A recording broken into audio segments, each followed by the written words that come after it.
عليكم السلام ورحمة الله وبركاته. بسم الله الرحمن الرحيم. الحمد لله وصلى الله وسلم وبارك على رسول الله وعلى آله وصحبه ومن والاه.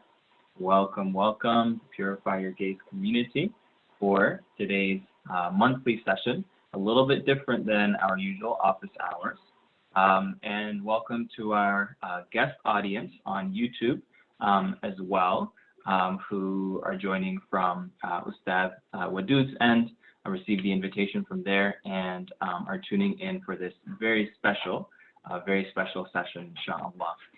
So today's topic is mindfulness, and more importantly, today's guest is Ustadh Wadud Hassan, whose focus is on educating people on mindfulness, and particularly what's a benefit to us, alhamdulillah, is educating the Muslim community on mindfulness. Mindfulness is a topic that's of personal importance to me, and it's something I've been intending and seeking to bring to the community since we started doing the office hours nearly a year and a half ago now. And alhamdulillah, the time has come. And the reason for that is two reasons. One is that I've had just brief opportunities to engage in a little bit of mindfulness training, and many questions come up, especially as Muslims, about how this fits in with our faith practices. But after having a little bit of experience in that, it opened up so much insight for me, and it opened up really a powerful tool that it was completely disconnected from before. So that's one reason this is very important, and I think that I'm really grateful that we have this session for the community. The other reason is that Ustadh Wadud, we were talking and he said, hey, let's make this a little bit more impactful than just the interview style Q&A, and he proposed that we make this into a webinar. And so we did, and that's what's different about our usual office hours. And I'm really grateful for that, because we could talk about it, we could answer questions about it, but correct me if I'm wrong with that, this is something that in order to benefit from it, it takes practice, right? Bismillah ta'ala. So we're ready. Ustadh Wadud founded Mindfulness Matters Institute, and he educates people on this, and he trains people in this task. And alhamdulillah, we're grateful to have you here, Ustadh. Welcome. May Allah bless you, inshallah, and increase you and everybody that's here. May Allah SWT grant us tawfiq, inshallah, to be in His presence and continue to increase, inshallah, spiritually, emotionally, physically, socially, financially, all the different things that we normally talk about in our masterclass, and also the work that we do in partnership with Productive Muslim for our Mindfulness Masterclass. How do we continue to go and be on the journey to our best self? So inshallah, the way that my computer is, I don't have my big screen and I'm traveling, so I'm on my laptop. I'm not able to see the chat window. So if there's any question that comes up and it's pressing, Sidi Bara, if you don't mind, just letting me know and stopping me, and don't feel free to stop me any moment, inshallah. Or if I'm going too fast, or something that you really would like to ask and you can't wait till maybe a little bit later, feel free to just write that question down and put it in the chat window or raise your hands, inshallah. And Sidi Bara will take those questions and let me know.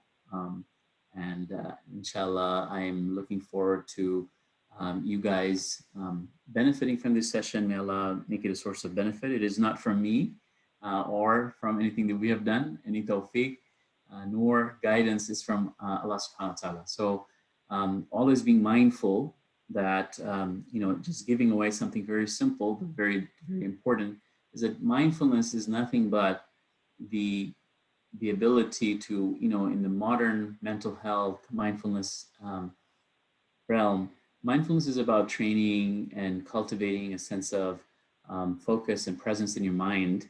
And it's in terms of the scientific approach, from the neuroscience approach, it's about how do you shape and structure the functionalities and actions and even like the wearing of your brain, and we'll talk about it in a minute.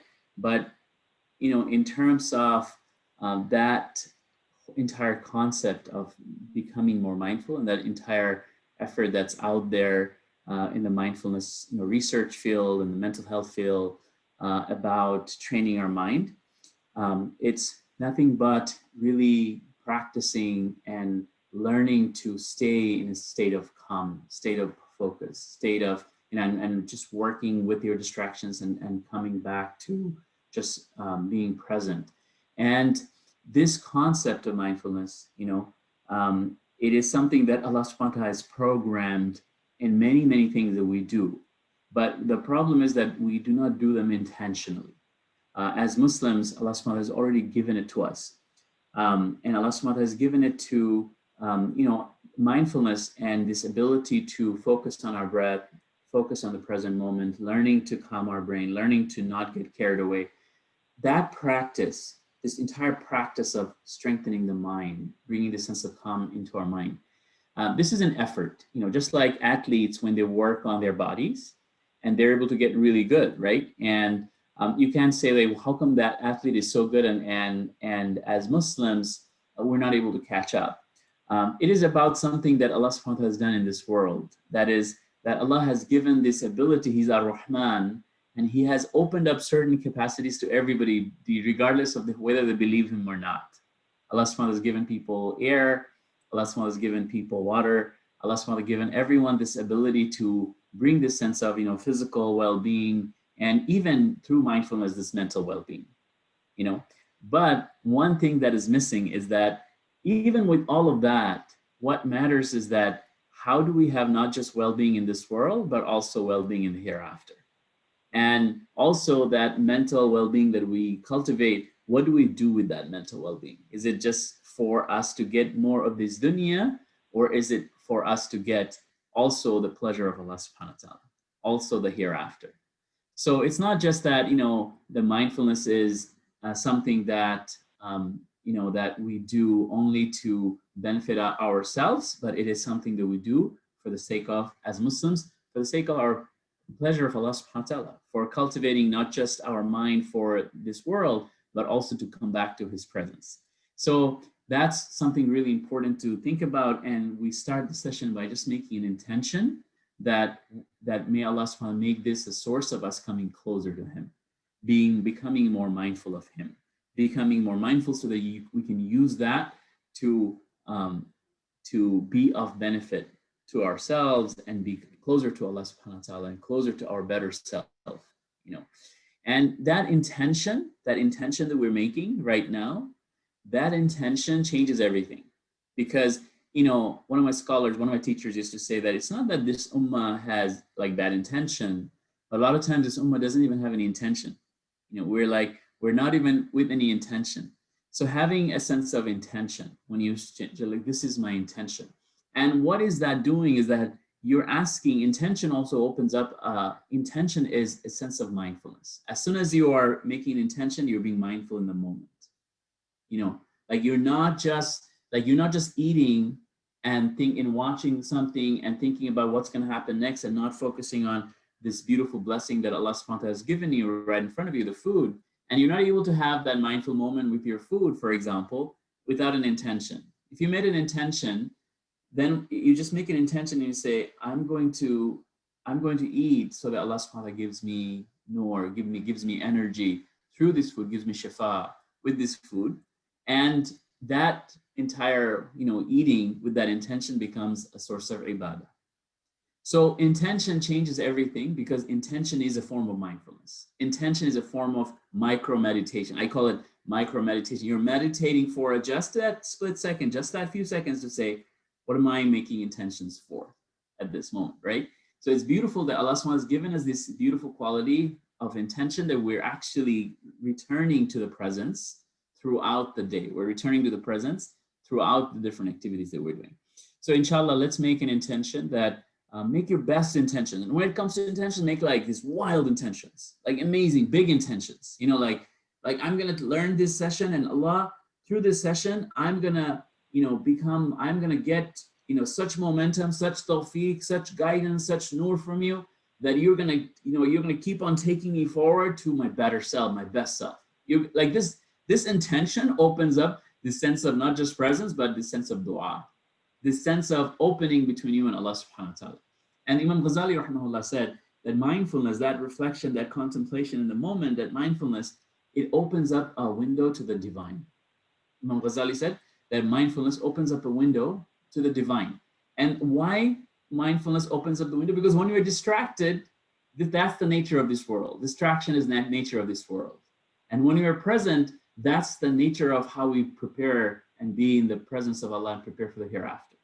So mindfulness and just being present and being aware, it's the foundation of everything we do, right? So it's really important to have those, like not just intention, but also open that up and tie that with du'as and have the best expectations. So whenever you sit in a small gathering, like when you do your office hours, just make intention that I'm tuning in for 5 minutes, and it doesn't matter if I heard the same thing before, it doesn't matter who's speaking, it doesn't matter who else is there. Allah, I'm doing it for your sake, and I'm gonna tune in because you can put nur and guidance in that environment or in that gathering, and you can make that a means of my guidance. So everything changes. You're not expecting from any people. You're not expecting from me or Ustadh Bara or anybody at Purify Your Gaze. You're not expecting from anybody. You're expecting only from Allah. All you did is you showed up and you said, Allah, I showed up for you. So I don't expect it from anybody else. You put nur in this. You put guidance in this. You put transformation in this. You put such tawfiq in this that it will continue to give me istiqamah, continue to give me steadfastness and movement and increase, inshallah. That, and do that every time. And then, 1, 2, 3, 4, you do it every time, and Allah will put nur and nur and nur and nur and guidance and hidayah in every of the, and you will not know through where it's going to come. From this one thing that you never thought about, Allah will open up for you because you've asked Allah. You've not asked any people, and you have showed up for that intention. So that's why it's so important that at the root of mindfulness, at the root of mindfulness for Muslims is that we have this beautiful thing called niyyah, that the intention that opens up our heart to Allah subhanahu wa ta'ala, turns everything into ibadah, turns everything into a source of transformation, inshallah. All right, so with that, we will go into the agenda for today. We're going to do a mindful check-in. How are you arriving today? What is mindfulness? What is a definition? What are some neuroscience versus Islamic mindfulness benefits? What's the Islamic mindfulness framework? And we will talk about how the framework helps us regulate our distractions and helps us rise from our lower to our higher self, and Islamic mindfulness tools. What are some tools? So we'll practice 3 breaths, 2 presence. We'll practice that. And then Ibn al-Qayyim rahimahullah, he mentioned about a beautiful tool. We'll talk about that, names of Allah. And we'll do a guided meditation, guided mindfulness practice on one of the names of Allah subhanahu wa ta'ala, and then we'll open up for Q&A. What I'll also try to do, inshallah, as I go through the different sections, I'll try to stop for a moment and ask you for any questions, comments, or you can stop me, just put something in the chat, and then I'll stop for a moment to engage with that and then continue. No problem with that, inshallah. But otherwise, if I don't see any questions, then I'll probably keep going, but it's good to stop, I think, every 10 to 15 minutes. And Sidi Bara, if you can also, after a section, stop me and just say, Ustadh Wadud, do you have a couple of minutes for questions? And I'll stop that way as well. That'll be my cue. And we can do that as well, inshallah. All right. So let's do a quick Menti poll. And this is just, how are you arriving today? And it's a mindful check-in. One word. You're going to say one word for your body, one word for your mind, and one word for your heart. So all you're going to do is, as you're sitting, you just say Bismillah, like bring a sense of awareness of Allah in your heart, take a deep breath, and just check in with your body. How am I arriving with my body? How does my body feel? And then check in with your mind. How am I arriving in my mind? How does it feel? And then check in with your heart. What's in my heart? How do I feel in my heart? And then just use one word to check in, one word, okay? All right, so you have to go to menti.com on your laptop or your phone. Go to menti.com, and then I'll pull up the code in a second. Just right here. There it is. So that's the code right there on top. 77 17 89 1.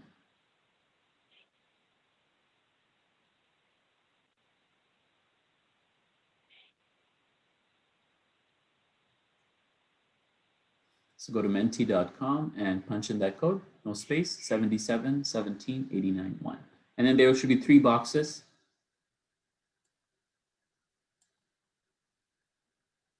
So one word check-in for your body, one word check-in for your mind, one word check-in, and it's okay to be honest. Whatever is, anything. Even if you have any challenging thoughts, no problem. Just let us know.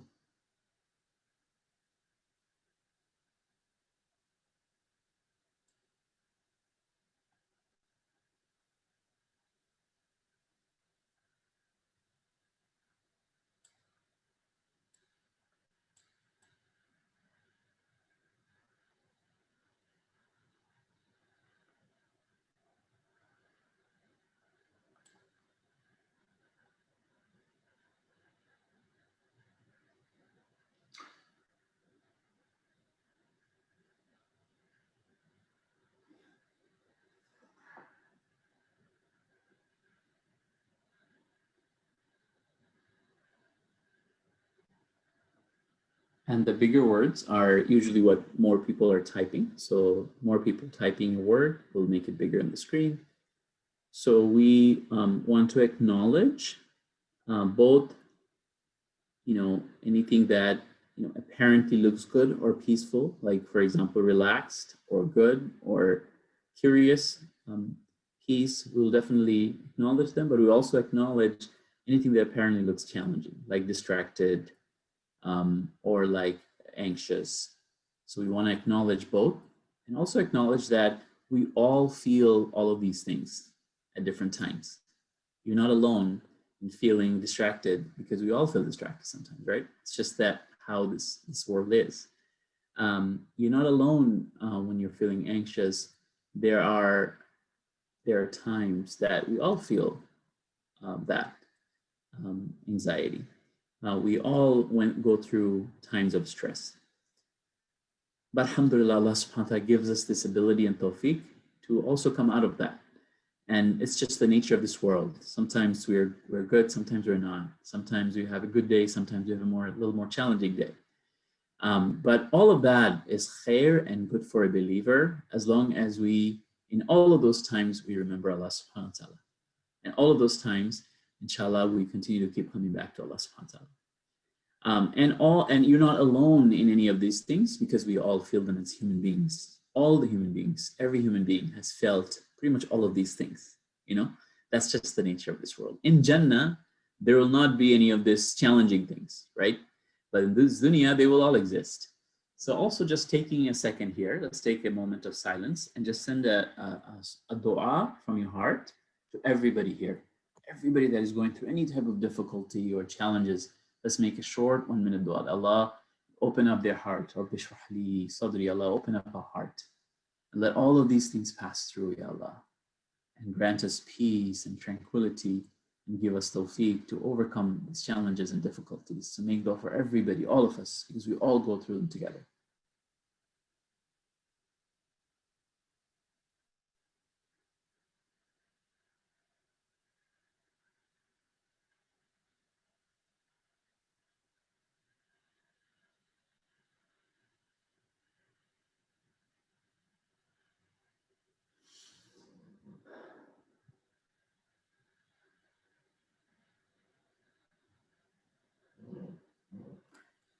Jazakallah khair. Thank you, everybody.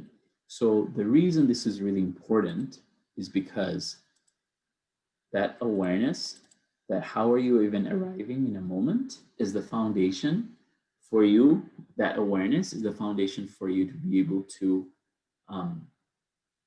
get to your next level of being more mindful in the moment. So if you're not even sure, like sometimes we are going through a lot, like there is so much going on our to-do list, for example. We're going to work, home, things are happening one after the other. And we don't even know that I have this pain in the back of my shoulder, or we don't even know, like, I need to just settle down, just sit for a moment and just remember Allah for a few moments, just take a few deep breaths. And this is something that I ask a lot of people, that when was the last time you took a deep breath? Just sat down, just relaxed and took a deep breath. Just one time and just say subhanallah or alhamdulillah. And guess what? After every salah, we're supposed to say them like 10 times or 33 times. But we're also saying them so fast that we're not in the moment. SubhanAllah, SubhanAllah, SubhanAllah, SubhanAllah, SubhanAllah. We're just like finishing it like that. Rather, if we just took a deep breath, SubhanAllah, like Allah's, all the blessings, Allah's, all the glory belongs to Allah. He's free from all imperfections. And I'm here with all my imperfections in front of Allah subhanahu wa ta'ala, and He can wash them away. He can cleanse them away. So that awareness of how you are in your body, in your mind, in your heart, it's important because you just be aware, and then that awareness starts helping you make a shift. Because if people live on what we're going to call in a moment is what mindfulness is, the opposite of mindfulness, when people live in that, then it's very difficult for us to cultivate that sense of presence or peace. So it's important to learn about that. So what is mindfulness? What is all the buzz about anyways? So I will share a quick study here. Daniel Gilbert and Matthew Killingsworth, two Harvard psychologists, they did a study, and they found out about this distraction. You know, like a lot of times our minds just, you know, there's so many thoughts passing through, and sometimes we label them as like, you know, anxious thoughts or maybe worrisome thoughts. Or maybe difficult thoughts or a negative thought. And alhamdulillah, they're positive thoughts, they're good thoughts, they're good intentions, they're good things. So they're all of these different things that pass through our mind, and our minds, you know, wonder, and our hearts sometimes don't feel at ease. So how do we find, you know, this sense of ease? That's what we're going to talk about. But one of the things that these two psychologists were looking at was like this, the mind, human mind, and how much time are we actually spending, you know, that like not being in the moment, like our minds wandering. So just put it in the chat window. What percentage of the time do you think our minds are wandering? Put it in the chat window.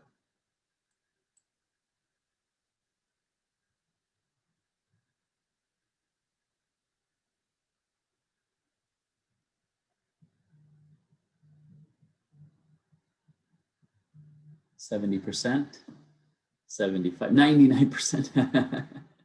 I've also heard 110%. All right.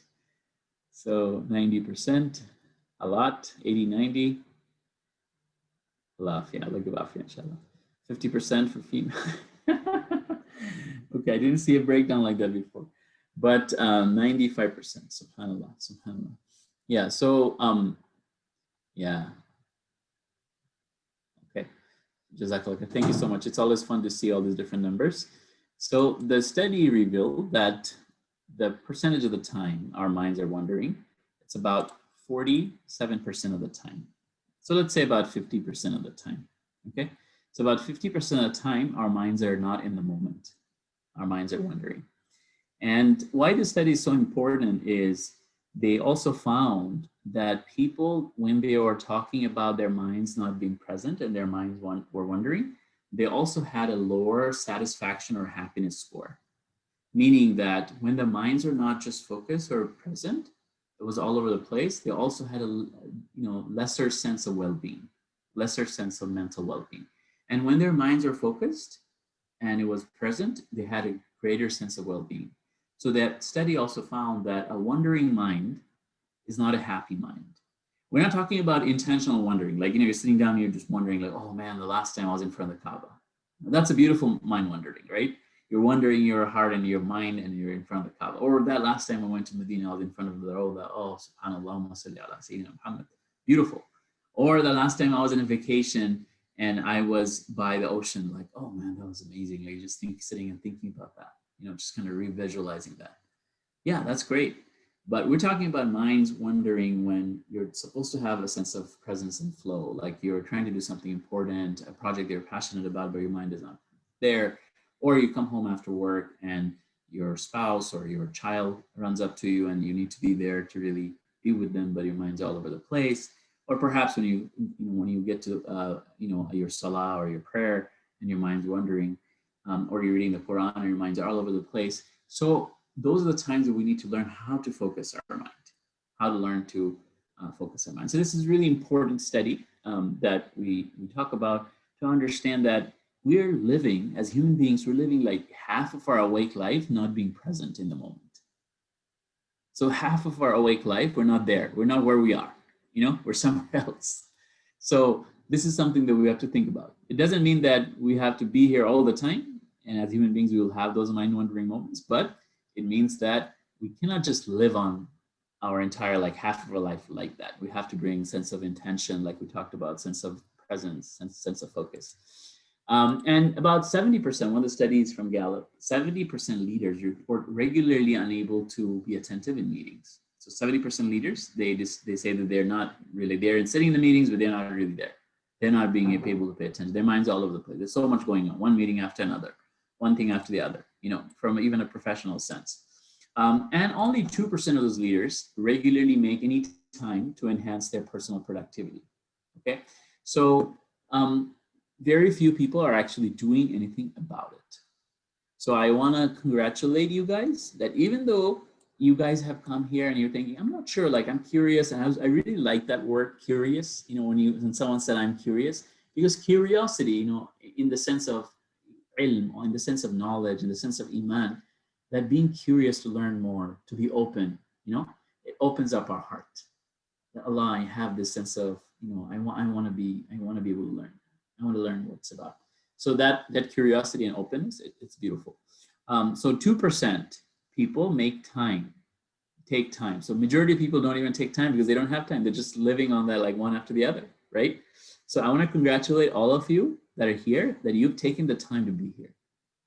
So, you know, we just kind of like, you know, like when you arrive somewhere and someone, like you have a really beautiful sister, a sister arrives somewhere and a beautiful sister comes up to you and they give you a big hug, or you arrive somewhere and you have a beautiful brother that gives another brother like, oh, Assalamu alaikum, brother, and they just give it like a beautiful hug.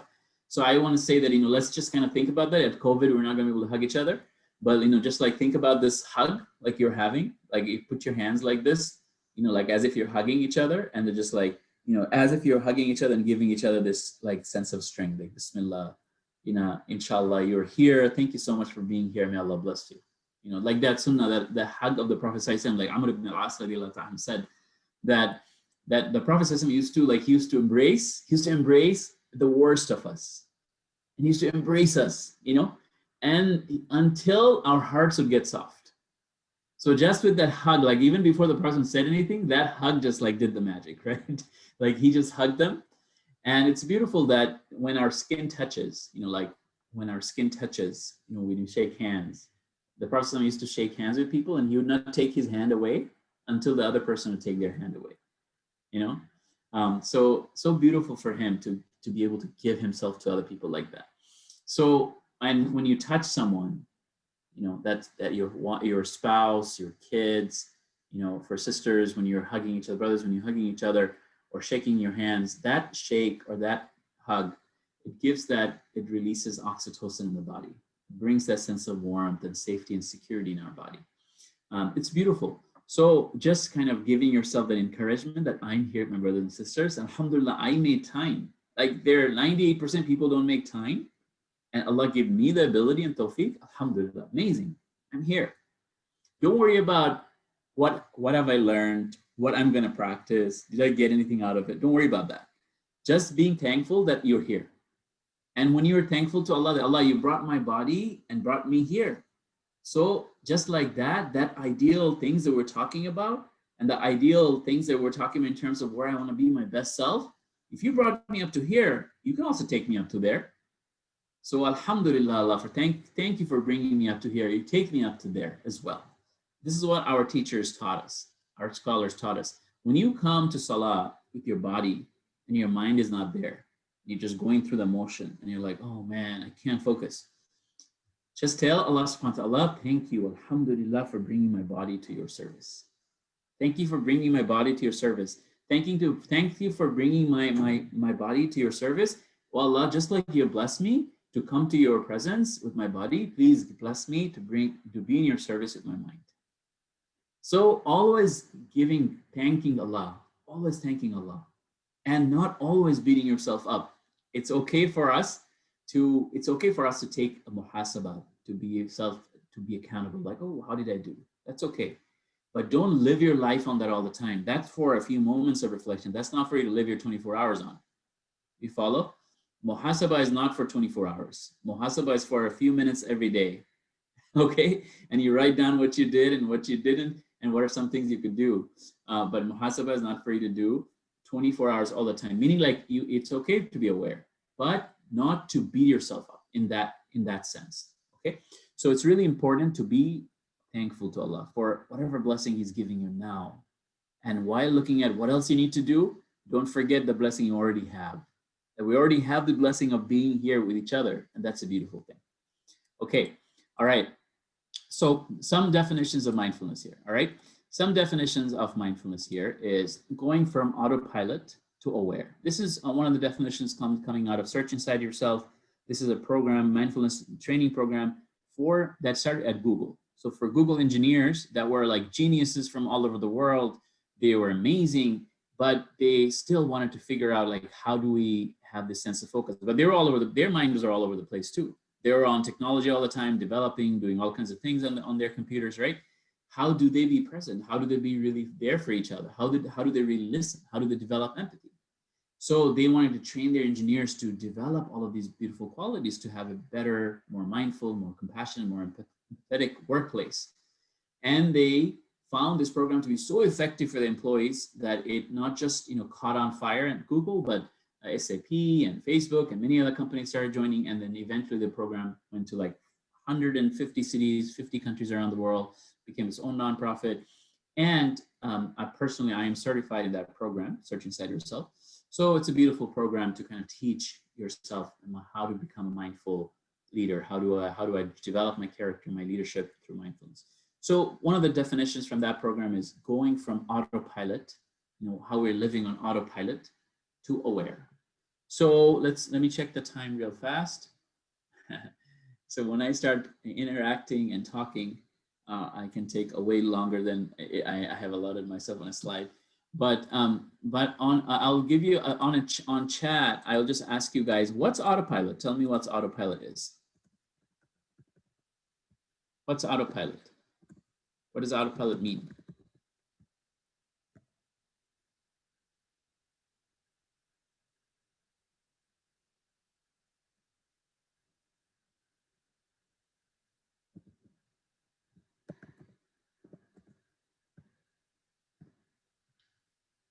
No, not being present. Okay. Yes, that's it. That's it. Okay. Yeah, there you go. Okay.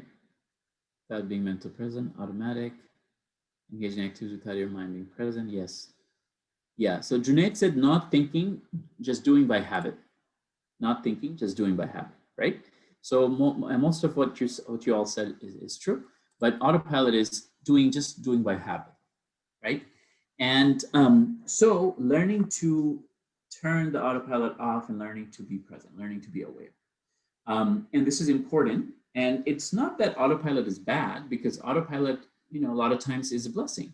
Like you wake up in the morning, you don't have to think twice about how you're going to go to the bathroom or brush your teeth or get ready. You're just doing it on autopilot. Every day you're getting in the car, you're going to work.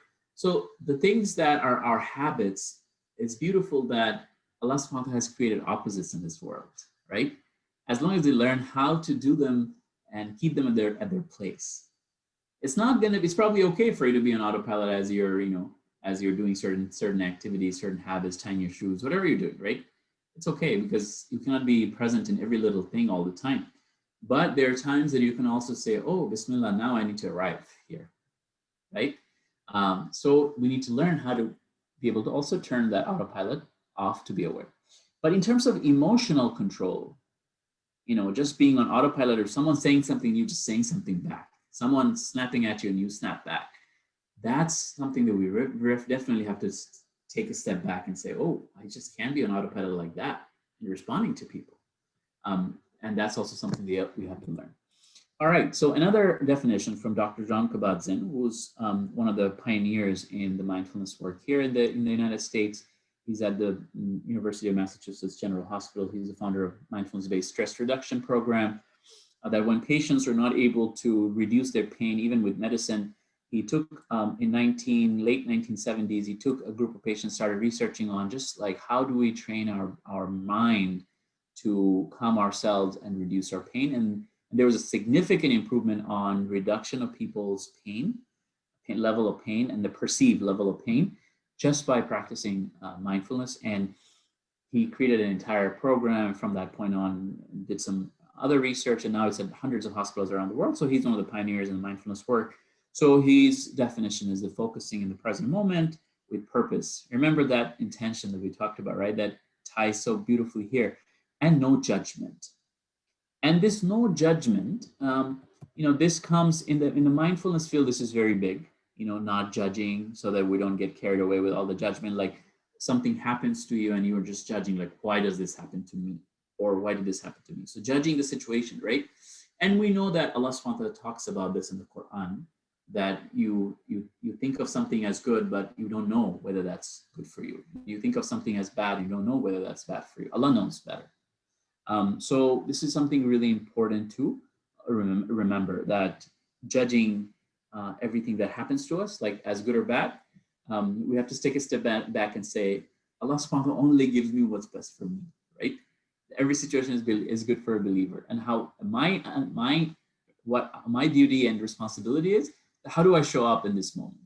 What do I do in this moment that is pleasing to Allah subhanahu wa ta'ala? That's all. So it's important that definition is, I feel, is pretty aligned with how we live as Muslims, mashallah, and not getting carried away.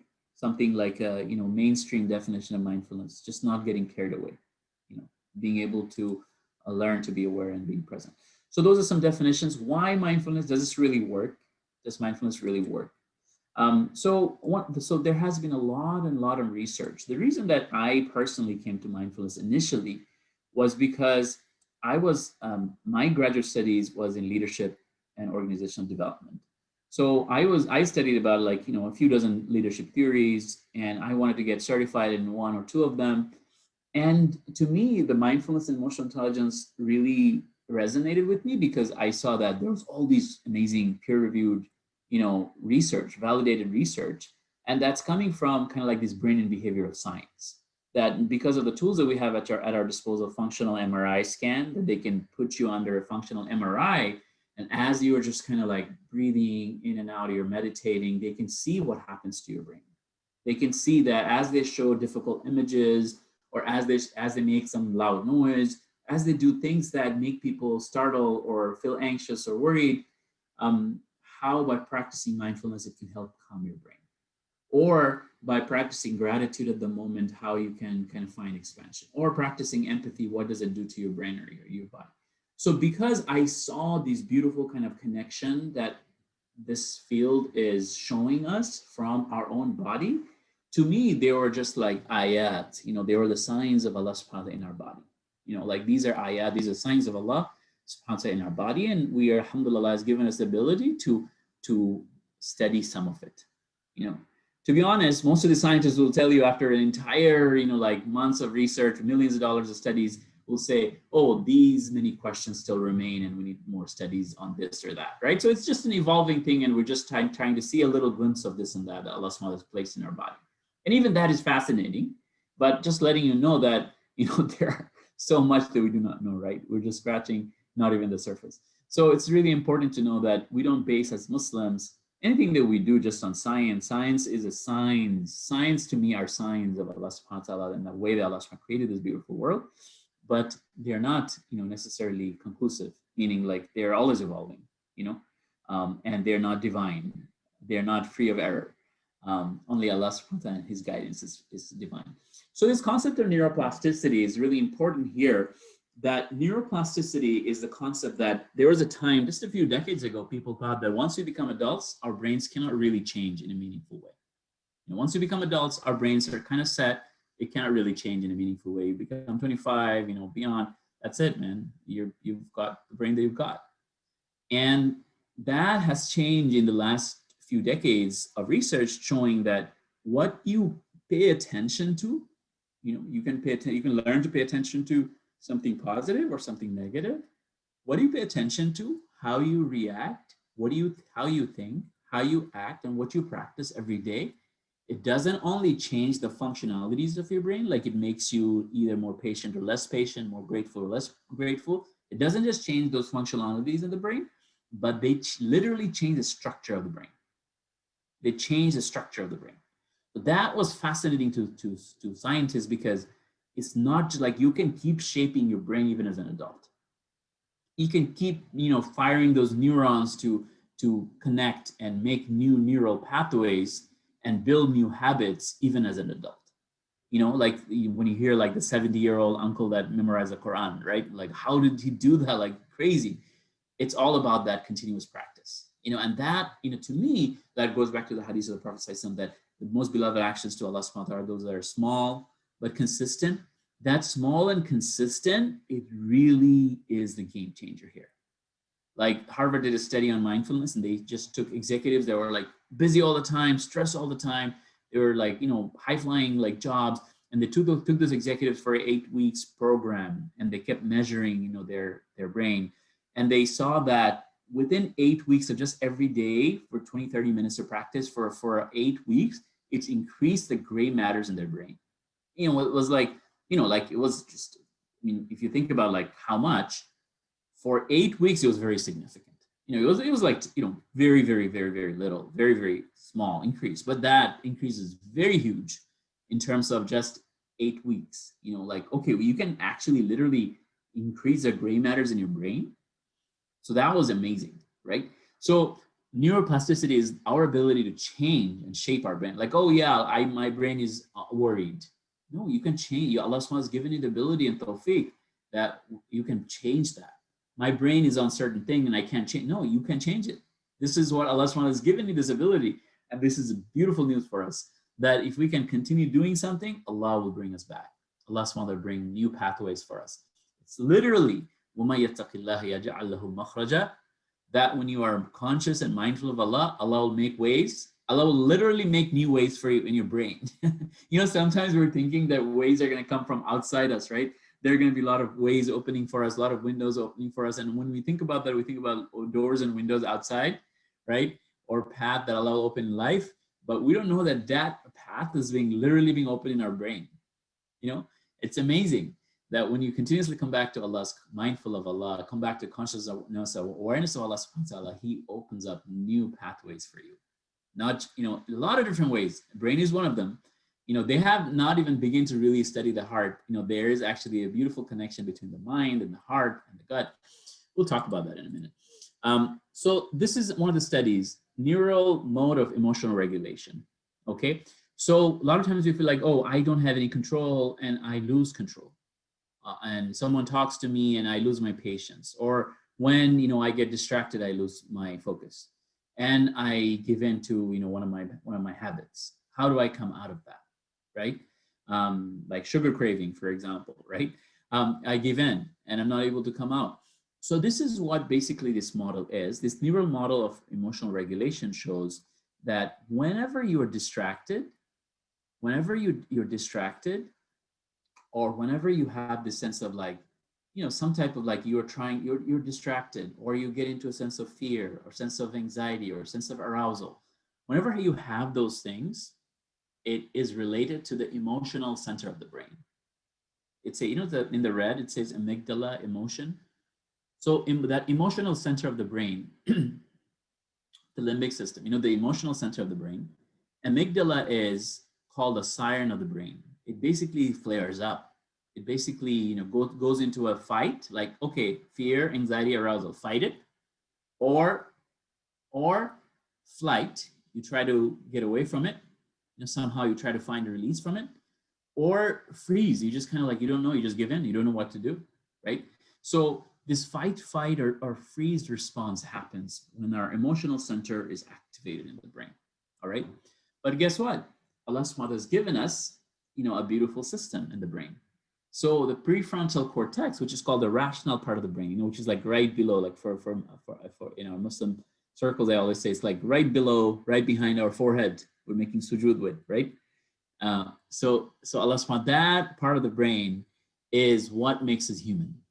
That is what we use to do intelligent thinking, rational thinking, emotional regulation, awareness, all of that, right? That's prefrontal cortex. Like we're actually taking that part of the brain in front of Allah subhanahu wa ta'ala. We're actually, of course, we're lowering our entire body in our head and we're making sujood to Allah subhanahu wa ta'ala, but it's beautiful that it's right below your forehead and you're making sujood. and you're asking Allah, Allah, please guide me, bless me, open me up.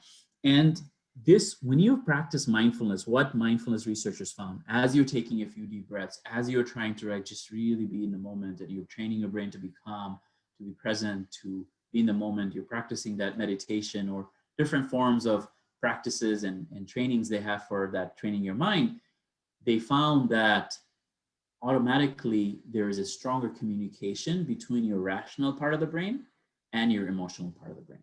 You know, like when you're taking a deep breath, like taking a deep breath in and a long breath out, and you do that a few times, just 3 of those breaths slows down that emotional center of the brain. Just 3 of those breaths. That's why breath is so important in the mental health training. That breath is that tool for regulating, you know, your emotions. And the breath is that tool to train your mind and be focused in the moment. Can you have other anchors? Can you think about a nature or mountain or ocean or forest, or yeah, there could be many other anchors. But breath is something that's available to you no matter where you are, and it's in your body. So it's really important that they use this as a tool, right?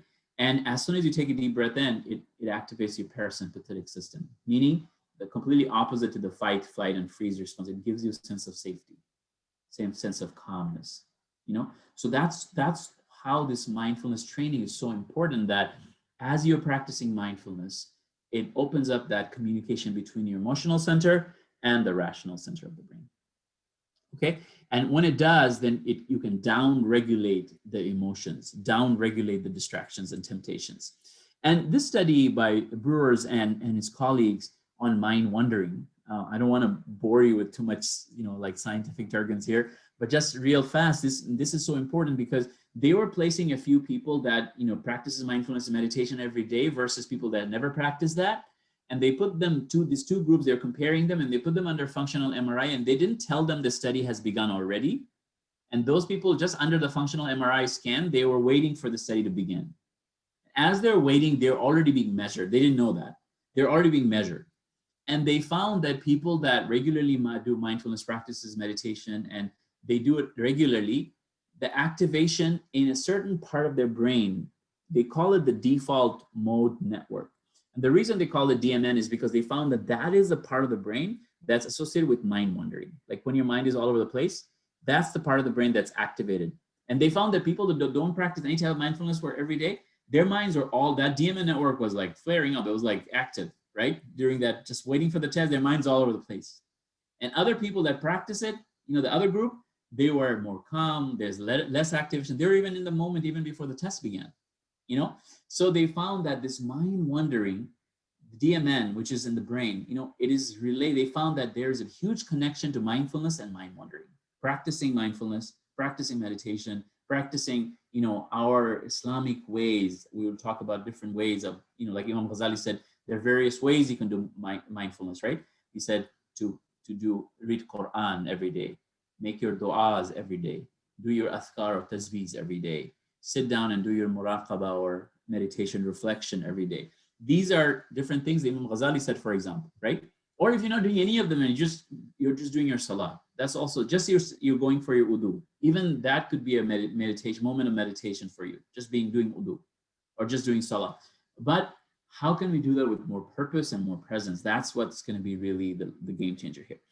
So there are more studies are emerging on the similar type of studies on Salah, on Muslim dhikr, or on Muslim mindfulness practices as well. This study was done in University of Malaya in 2014 at the Center for Innovation for Medical Engineering. And this was when they did an EEG study. I'm waiting for like fMRI and other really fun studies to come out, inshallah. But this was done when they were actually praying, and during their prayer, they were hooked up to a node, like they have all these EEG magnetic nodes that are connected to their brain to see the brain waves and the wave patterns, right? And they were just kind of measuring them when they were doing their standing and different positions in Salah. And they found the same thing that we're talking about in terms of the mindfulness meditation effect. They found the similar effects when people are praying, that the parasympathetic system in our body that brings more calmness, composure, focus, it's more activated. You know, we're feeling more calm, composed, and focused. And the sympathetic response of the body, the fight-flight response, it decreased during our salah. So it's associated, salah is associated, according to this study, in with that peace and that tranquility and that presence, right? So, alhamdulillah, in terms of the spiritual benefits, then, Dr. Tay and his colleagues at Texas Tech Neuroimaging Institute, they've done a meta-analysis of hundreds of mindfulness studies, and they found that these are the three main benefits of practicing mindfulness meditation every day. And one of them is focus, that you learn to be more focused. And we know that this is something we definitely need, right? That cultivating that presence and focus is something that our scholars and teachers have talked to us, even way before any of these mindfulness things were, popular. This became popular in the last 3 or 4 decades. We're talking about our scholars talking to us about mindfulness like 1,000 years ago, right? We're talking about Imam Ghazali talking about how to cultivate presence of heart, like thousands of years ago. So we're talking about our scholars talking about this very, very long time ago. And this is something that we know that the Prophet practice in terms of tafakkur, in terms of tadabbur, in terms of muhasabah, in terms of reflection, in terms of silence, this in terms of meditation. These are things that the Prophet and all the prophets practice in various forms, right?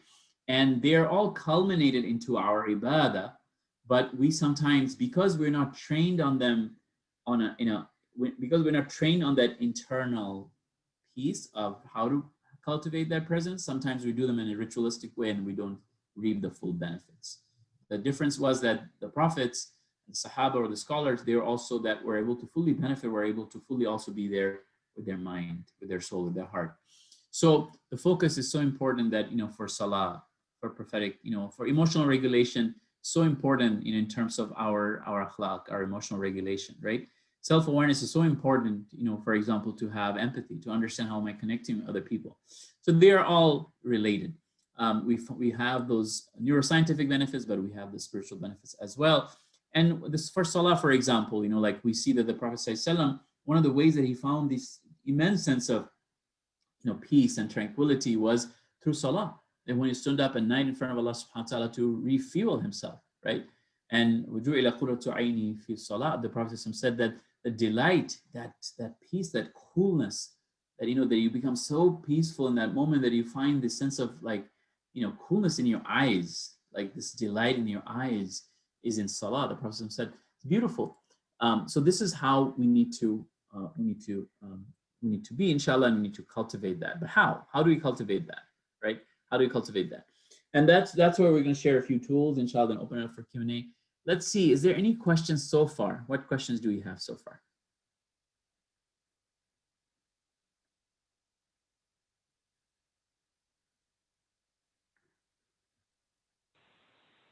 I'll just chime in here, Ustadh, while our folks see if they have any questions, inshallah. So I apologize, Ustadh. It sounded like you kind of tasked me with checking in, after each section, but alhamdulillah, there was just so much to reflect upon. So I was just in it for the ride. Alhamdulillah.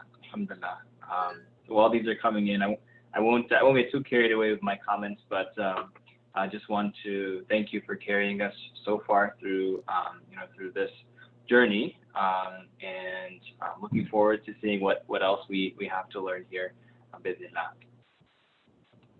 So there are a couple of questions here about concentrating in Salah. How do I improve? I'll share a tool today. There are many tools that we, this is just a small glimpse. We do about 18 to 20 hours of training in our masterclass. So some of you said so is it okay if I tell people where the masterclass is? Of course. So here is a masterclass. And some of you asked about what is the name of the program that Google developed, and was developed, not Google didn't develop, but it was developed at Google by Google engineers. Search Inside Yourself. That's a program that I'm certified in. But last 2-3 years we're researching Islamic mindfulness from Ghazali's and Ibn Attallah and many other Muhasibi and other scholars and their models, and we're integrating them to this mainstream mindfulness science that's out there. So I would say that if you come to the Mindfulness Masterclass, I'm not trying to sell it here at all, but I'm just saying it because I know that I pour my heart and soul into it. And I love the work that we're doing there. I'm so blessed and thankful to Allah subhanahu wa ta'ala that I literally have seen people, alhamdulillah, really benefiting from the class, because it's not, again, it's not for me, it's because these are just things that are there, but we forgot to tap into them as Muslims. So it's really important. So I will share just a few answers here. Brother Zahid mentioned about concentrating in Salah. How do I improve? Okay, we'll share a tool because that's one of the slides. So let's wait for that. What was the name of the program? Okay. How do you avoid living in fantasy, daydreaming like you're some silly superhero? So Amru, I don't think that's a bad thing. Being a superhero, inshallah, for the sake of serving Allah subhanahu wa ta'ala, right? You can even draw the superhero and just talk about, like that superhero is your best self. Well, what's your best self when you get to what do you look like when you become that superhero? Spiritually, how can you be your best while being the superhero? Emotionally, how can you be your best? Socially, how can you be your best? Financially, how can you be your best? So just dream and write those intentions, write those goals about, this is my best self. The nafs, from nafsul, we will show a framework about that. There's just so much to share, and then we only have 90 minutes. But nafsul ammara, that takes us into the distractions, to lawama, that starts to become aware. Like I said, the awareness is the key. But then from lawama you go to mutma'inna, which is you're fully content and present with Allah subhanahu wa ta'ala. That transformation, it is no joke. That's a lot of work, but also a lot of tawfiq, a lot of guidance. Allah makes it easy. But that being that superhero on top at nafsul mutma'inna is what we all need to actually envision. So visioning that, Amru, channeling that to that, I think would be awesome. I feel like I'm struggling to understand how this affliction is something good for me from Allah. Maybe you could elaborate on that. How can it be good for me? So, many of our teachers, many of our scholars, they have taught us, and they told us that if we did not sin, if we did not give in to our distractions and temptations, then Allah subhanahu wa ta'ala would have, and then we didn't return to Allah and made tawbah to Allah, then Allah would have created another nation that would have sinned but would have come back to Him. And the reason is that we learn in this world that we're human beings. We learn that we're human beings. The story of angels, and I can go into the entire story later, the story of Harut and Marut, different narrations about them kind of looking down upon some people and like, oh, these are the human beings. And then when they were sent as human beings, how they fell into that distraction. It's a story that, some of our scholars have mentioned, but, just understanding that we're not angels, and that sense of humility is what keeps us rooted with Allah subhanahu wa ta'ala. That Allah, I am not perfect and I live with my imperfections. Subhanallah. The entire reason we say Subhanallah, you're free from imperfection. I am not, right? When we're saying Subhana Rabbi al-Azim in our ruku, we're saying, Allah, you are free from all imperfections, but I am full of imperfections. And Rabbi, you're my Rabb and I am your Abd, I'm your slave. Azim, you are most established and I am most vulnerable. I fall into things all the time. And we're literally showing that in our ruku, that we're in the most vulnerable position in ruku. Like if someone just pushes us in ruku, we just tip over, right?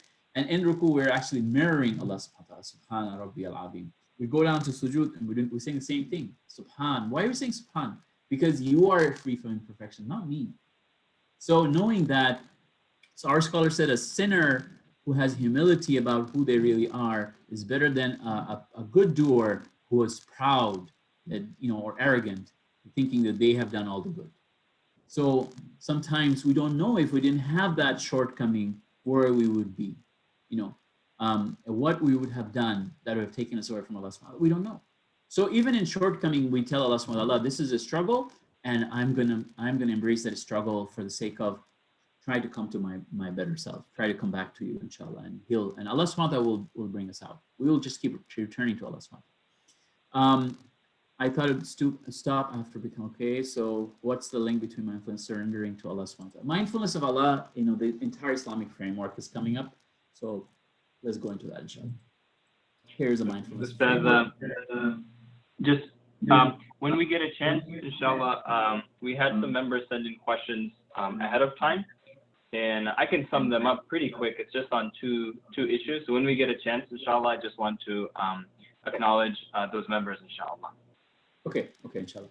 So how is mindfulness practice? Mindfulness meditation is practiced in many different ways. One of the mainstream ways here is that you make an intention that you're going to bring a sense of, you're building a sense of well-being, and then you're just led through, mindfulness practices. You start by sometimes being guided. Slowly you start learning to just sit for a few minutes and meditate. And the mainstream meditation, it has nothing to do with God or religion or anything like that. It's all about kind of like the mental cultivation type of purpose of mindfulness training, meditation training. All they do is just kind of focus on if they're doing empathy, or if just learning to be more mindful, or gratitude, whatever the subject or the topic is, and they're just kind of following the breath and reflecting on the topic. And if they find distraction, as soon as the distraction happens, you just bring your mind back. You notice the distraction, and it's called meta-awareness, meta-cognition, meta-attention, like your attention to your attention itself. So all you're doing is you're doing your attention training. As your attention is moving away, you're just taking that as a normal thing in mindfulness meditation, and you're coming back to whatever you're focusing on. Let's say you're focusing on your breath. And you're doing that for 5 minutes, and then slowly 10 minutes, and then 15 minutes. And then you're trying to do that every day until you're basically, the concept of neuroplasticity, that your brain is shifting from always being distracted to now you're training your brain to be more calm, more mindful. So they're trying to bring the more default state of the brain more in the center and more in the present by this practice. And noticing distraction, like, oh, I have all this distraction, they distract me. So in the mindfulness realm, in the mindfulness work, the teachers normally tell students that the distractions are what you need to work on your mind, work on focus. Because just like someone that's at the gym and they're pressing, they're pressing all these weights, right? They need resistance to build a muscle. You need weights, you need resistance to build a muscle. It's the same way you need some distraction. It's okay to have those distraction, and then just also a sense of bringing that sense of kindness and openness and curiosity. So the reason that mindfulness has become such an important training ground for emotional intelligence as well is because to be emotionally intelligent, to be connecting with people emotionally, you need to be emotionally aware yourself. You need to understand where you are yourself. So this is why mindfulness and emotional intelligence are kind of being trained together. And one of the things that they train in this tool is that reframing your attitude. Like when you beat yourself up and say, why? Why did I get distracted? Why do I keep distracting? Instead, they said to be kind and just say, oh, it's okay. My mind just wandered. Let me bring it back to what I was focusing on. And then you focus and you meditate. So this is one of the process, kind of like how mindfulness is done in the modern mindfulness training grounds. So let me do a quick tool with you guys. This is a tool that is something that's very useful and very, very easy to do. We call it a micro practice, something that is very simple to do, right? So this is basically 3 breaths, 2 presence. So someone asked about Salah, or you're just having a conversation, or you want to be just more in the present moment, your mind's wandering. This is a simple thing you can do. So the way that it goes, don't do it yet. Let me tell you the steps, and then you can do it with me. The first one is that you're just kind of like taking a deep breath in, just as you're breathing in. As you're breathing in, you just kind of slowly, as you breathe in, just taking a few deep breaths, and as you're breathing in and out, you just focus your mind on the breath. Okay. Excuse me. Okay, so you focus your mind on the breath. So as you're taking a deep breath in, collect and gather yourself on the breath. Collect your mind, focus on the breath. Inhaling, you're exhaling. Okay, that's the first step. As you're taking a second deep breath in, just taking a second deep breath in, just relax your body. Because a lot of times we carry emotions in our body from either what happened in the past or what might happen in the future. You're good, Bara? You can hear me? You guys can hear me? Okay, so letting the body relax, just kind of letting go of all those stress, emotions, just letting go from your body, just relaxing your body. Just bring a sense of relaxation, ease, just letting go of the stress.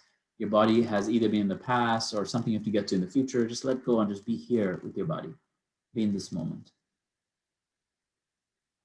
Okay, and the third, as you're taking a third deep breath,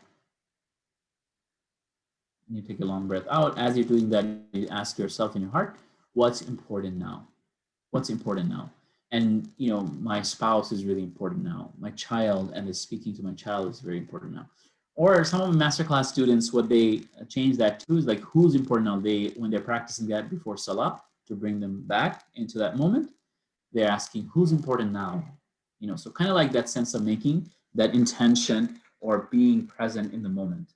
So let's do it together. When I say 1, just take a deep breath in and then just focus your mind just for a few moments on your breath. Just gather your mind on the breath. And the third, and the second step, when I say 2, just take another deep breath in, and just as you breathe in and out, just kind of relax your body, let go of the stress. As I say 3, do it again. Deep breath in, just a few more breaths, and ask what's important now. Okay? Bismillah. Ready? 1.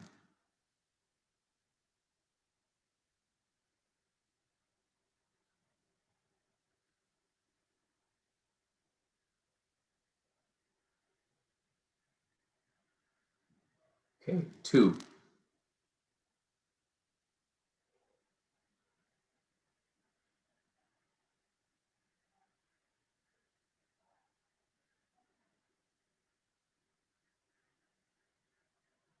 And 3.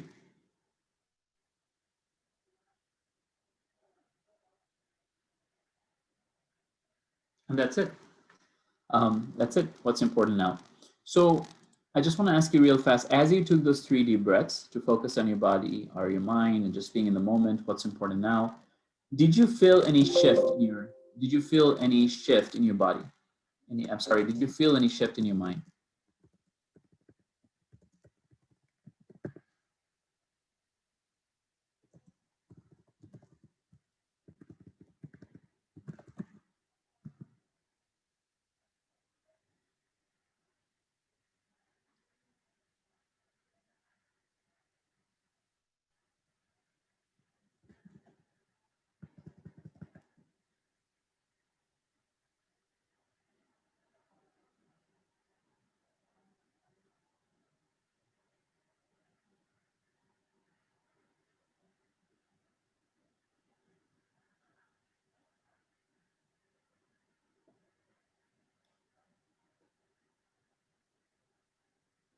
That's nice. That's nice, mashallah.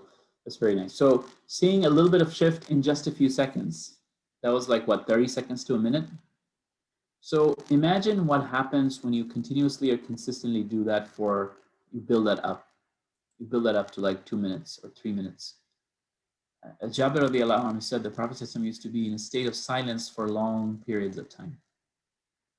So as you're just sitting in silence and remembering Allah from your heart, and you're just silent and you're just like doing that breathing in and breathing out, you just kind of focus on that moment. As you continue to practice that, it shifts that concept of neuroplasticity shifts your brain, your mind, your heart to a more, being more focused starts to become your more default state. So spiritual meditation, this is one model of spiritual meditation. So let's say from an Islamic perspective, how do we meditate and how do we be present with that meditation? Or if we make dhikr of Allah, how do we be present with the dhikr? So I'm just giving you an example here. Let's say we're saying La ilaha illallah, right? La ilaha illallah. And it is so amazing because La ilaha illallah is the foundation. And if I start talking about La ilaha illallah, that's going to take me an hour. But La ilaha illallah, it's so amazing because you're just letting go of everything else. Like where in mindfulness science, if people talk about letting go or letting them pass through, you're letting go of, Allah subhanahu wa ta'ala is teaching us to let go of everything else. You're just basically negating everything else and you're focusing your mind on just one. Can you imagine the beauty of that? Like it's the foundation, qawl thabit, like it's the foundation of everything. Like la ilaha, like you're negating everything, all my worries, my anxieties, my distractions, thoughts, people, things that I think will harm me, benefit me. Nothing can do anything to me. Illallah, like you're just only coming back to Allah subhanahu wa ta'ala. It is just amazing. Like you're just cleansing everything away and you're just coming back to Allah subhanahu wa ta'ala. So see how just I said that in a minute and see how powerful that is already. So I feel that mindfulness, even though it is so beneficial, you see all this beautiful research on it, I feel it's kind of lonely. It's lonely because it's a lot of emphasis on the self and it's without Allah subhanahu wa ta'ala, like without Allah, nothing is complete. Without Allah subhanahu wa ta'ala, nothing is complete and nothing reaches its benefit. Like, yes, you're cultivating all your mind, you're trying to learn to be more focused, you're becoming more stronger to do what? Like, yes, it's great, you know that you're able to find that benefit. But if you missed out on using that also for the sake of Allah, you missed out on using that for the sake of akhirah, then you've missed out, right? So, la ilaha illallah. So, la ilaha illallah. And you bring it back to your heart. And as you're saying la ilaha illallah, if your mind wanders, this is so powerful. You'll see that this is so powerful. It's very difficult even, it's easier even with this to even focus. But one of the things happens is that in case, let's say you're making dhikr, maybe you're not in a session or you're not really doing la ilaha illallah with the present moment. You're just saying la ilaha illallah, la ilaha illallah, making dhikr maybe. You know, you're just thinking about the things and saying la ilaha illallah without your mind being there. Let's say you're saying that. So whenever that happens, you know, just feeling this sense of love that at least I'm saying with my tongue. And in case you notice any distraction, being kind to yourself and say, you know, who am I? Allah is with me. When I remember Allah, Allah remembers me. Allah is with me and focusing on me, being mindful of me because I'm being mindful of Him. Who else should I be paying attention to? And then bringing your attention back, reorientation, noticing distraction, noticing the distraction, bringing it back. So this is a process of, you know, the Islamic mindfulness meditations. You can do it with your breath, and you can do it without saying anything from your heart. You can say it with different dhikr. You can say it with the name of Allah subhanahu wa ta'ala. We're using that concept of mindfulness, but instead we're doing it for Allah. So let's just do it for a second, just for a second. We're just gonna, just for a minute, we're gonna try la ilaha illallah, right? So stay with me here and just bring your mind, just, you know, that 3 breaths thing. Focus your mind. Let go of everything from your body, relax your body. Ask what's important now, who is important now, and then la ilaha, negate everything, illallah. Bring your mind back to Allah. La ilaha illallah. La ilaha illallah. Nothing happens even from my thoughts, my worries. No harm, no benefit. Only Allah can bring harm and benefit. La ilaha illallah. La ilaha illallah. No one can harm me. No one can benefit me. La ilaha except Allah. Illallah. No one can make me happy or make me sad. Change my conditions without Allah. La ilaha illallah. No one can give me life, give me death. No one can give me or bring me to anything without Allah's permission. Allah is sufficient for me. La ilaha illallah. So you can see that it's very, very beneficial. So just kind of using the breath and also bringing, for example, a remembrance of Allah subhanahu wa ta'ala, just to be there in that moment, fully focus with your heart for a few minutes, can be very, very beneficial. So the muraqabah, the concept of muraqabah, concept of contemplation, meditation in deen, in Islam, is a state of watchfulness or awareness of Allah subhanahu wa ta'ala. You are being in a state of watchfulness or awareness. La ilaha illallah is a form of, you know, meditation with dhikr, but muraqabah a lot of times don't even have to be anything that you say out loud. It can be also in a state of watchfulness and awareness of Allah in your heart. Imam Ghazali, for example, dedicated an entire book to it, Kitab al-Muraqabah al-Muhasabah. But muraqabah, as Imam Ghazali and many of our scholars have talked about, the entire purpose of muraqabah is to build this sense of, you know, tranquility, sense of presence with Allah subhanahu wa ta'ala. One of the benefits that, you know, Yaqeen Institute did a paper, one of my good friend Justin Perot did a paper on how to become a more mindful Muslim. And one of the things that he mentioned, Sheikh Al-Tuwaijiri's comment here, quote here, stillness or sakina is produced by the servant's muraqabah for his Lord. Glorious and exalted is he, to the point that it is as if he can see him, as if he can see him, as if he can witness Allah subhanahu wa ta'ala. This is the concept, you know, that sakina, that tranquility is what people are after through mindfulness, but we're after even something bigger, the source of that peace, you know, the source of that tranquility, the one that sends it to us. So we're actually, even beyond that peace, we're seeking Allah subhanahu wa ta'ala. And sometimes if that seeking has to come through unpeace, meaning like you're actually going through difficulty, but you're patient, and you know that as you're patient, inna Allaha ma'as sabirin, Allah will be with those who are patient. And I'm getting to Allah through patience sometimes, that's okay, because our Prophet did so as well. So Imam Ibn Attallah, rahimahullah, he said that meditation is the lamp of the heart. When you meditate, when you reflect, it is the lamp of the heart. So when it goes away, the heart has no illumination. You think and you meditate, you reflect through your heart. And this is where, in Islam, the mindfulness work shifts from the brain to the heart. The process of taqwa, the mindfulness of Allah, he said, ha huna, this is here. It's in the chest, it's in the heart. So the heart is the king, and it is connected to the soul. And so we're bringing the heart and the soul back to the mindfulness through our Islamic mindfulness model. How do you overcome distraction? How do we shift from our lower to our higher self? But through the Islamic mindfulness work. So the worldly mindfulness, so we've created this graphic here just to kind of share that a little bit. It does not mention God, but in Islam, God is at the very center, and the mindfulness science is it's basically concerned with, building, cultivating the emotional well-being. And we're talking about going beyond that to spiritual well-being, connection with Allah subhanahu wa ta'ala. Designed to cultivate the mind, this is traditionally to cultivate the heart. And it not only focuses on the body, but it connects it to the soul, bringing the soul and the heart back to the concept of mindfulness. And it's the foundation for emotional intelligence. And here, mindfulness, Islamic mindfulness, becomes the foundation for spiritual intelligence, because Allah opens up opens us up spiritually to many beautiful things through Islamic mindfulness practices. Here's a framework that we designed, and we're continuously upgrading it. But here, basically, we're talking about the lower self. In Islam, we know about the nafs, the self. The self-awareness is very important to mindfulness. And even like there's a lot of work on self-awareness. But here in Islam, mashallah, we have a plethora and a beautiful, beautiful tradition of knowledge on the self. That we have the lower self, which is nafsul ammara, that is, that is basically influenced by the, either shaitan, satanic whispers, or our ego, like ourselves giving into our desires or temptations, right? And then here is the boundary of the pleasure of Allah subhanahu wa ta'ala.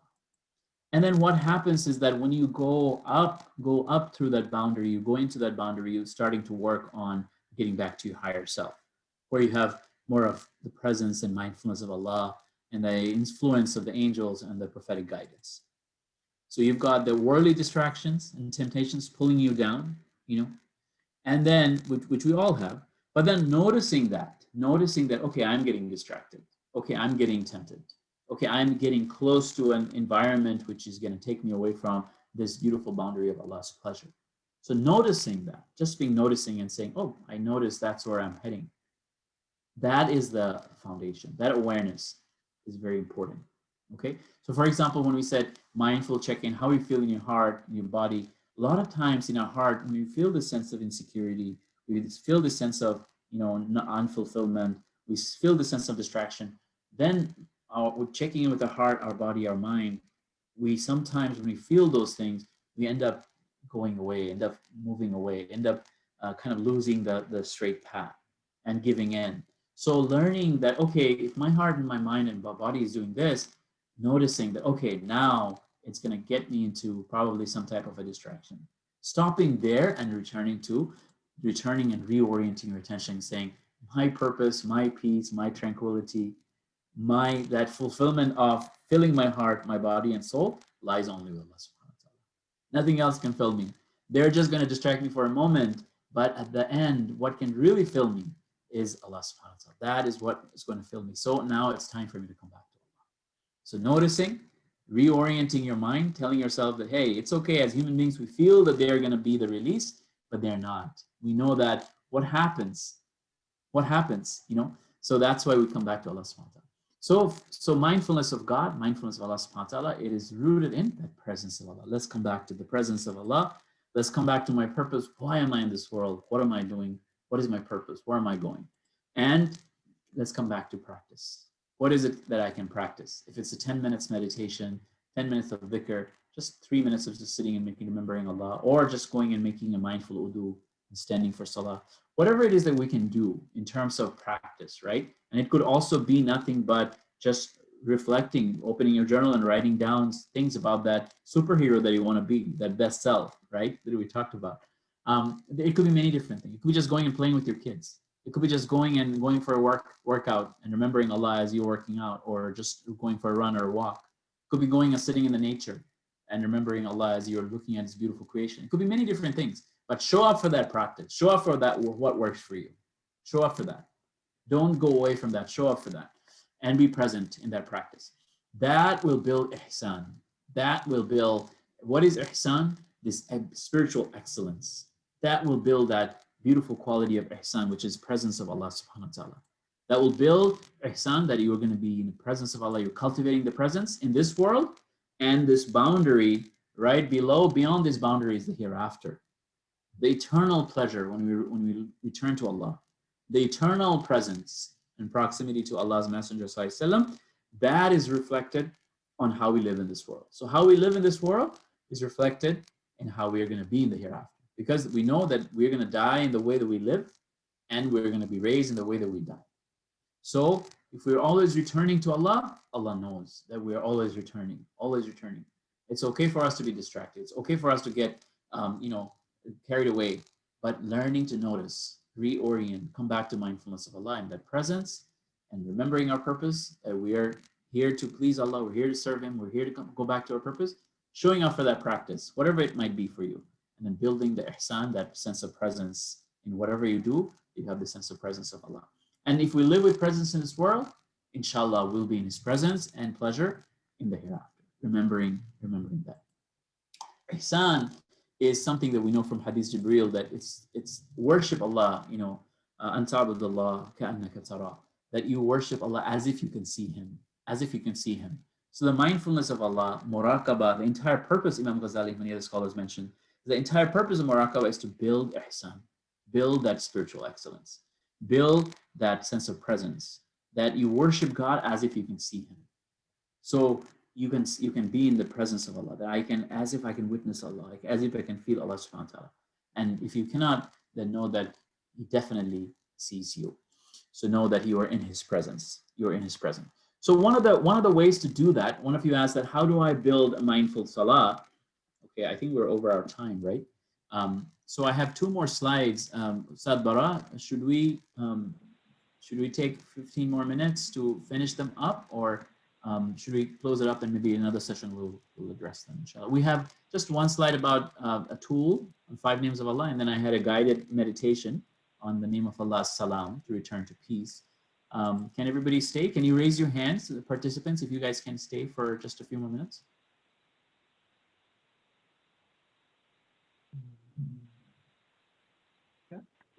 Yeah, it's we're taking from your time, Ustadh, but if you're willing to give us a few more minutes, then I think we'd be happy to do that. And if anybody has to go, we'll have the recording available as well, inshallah.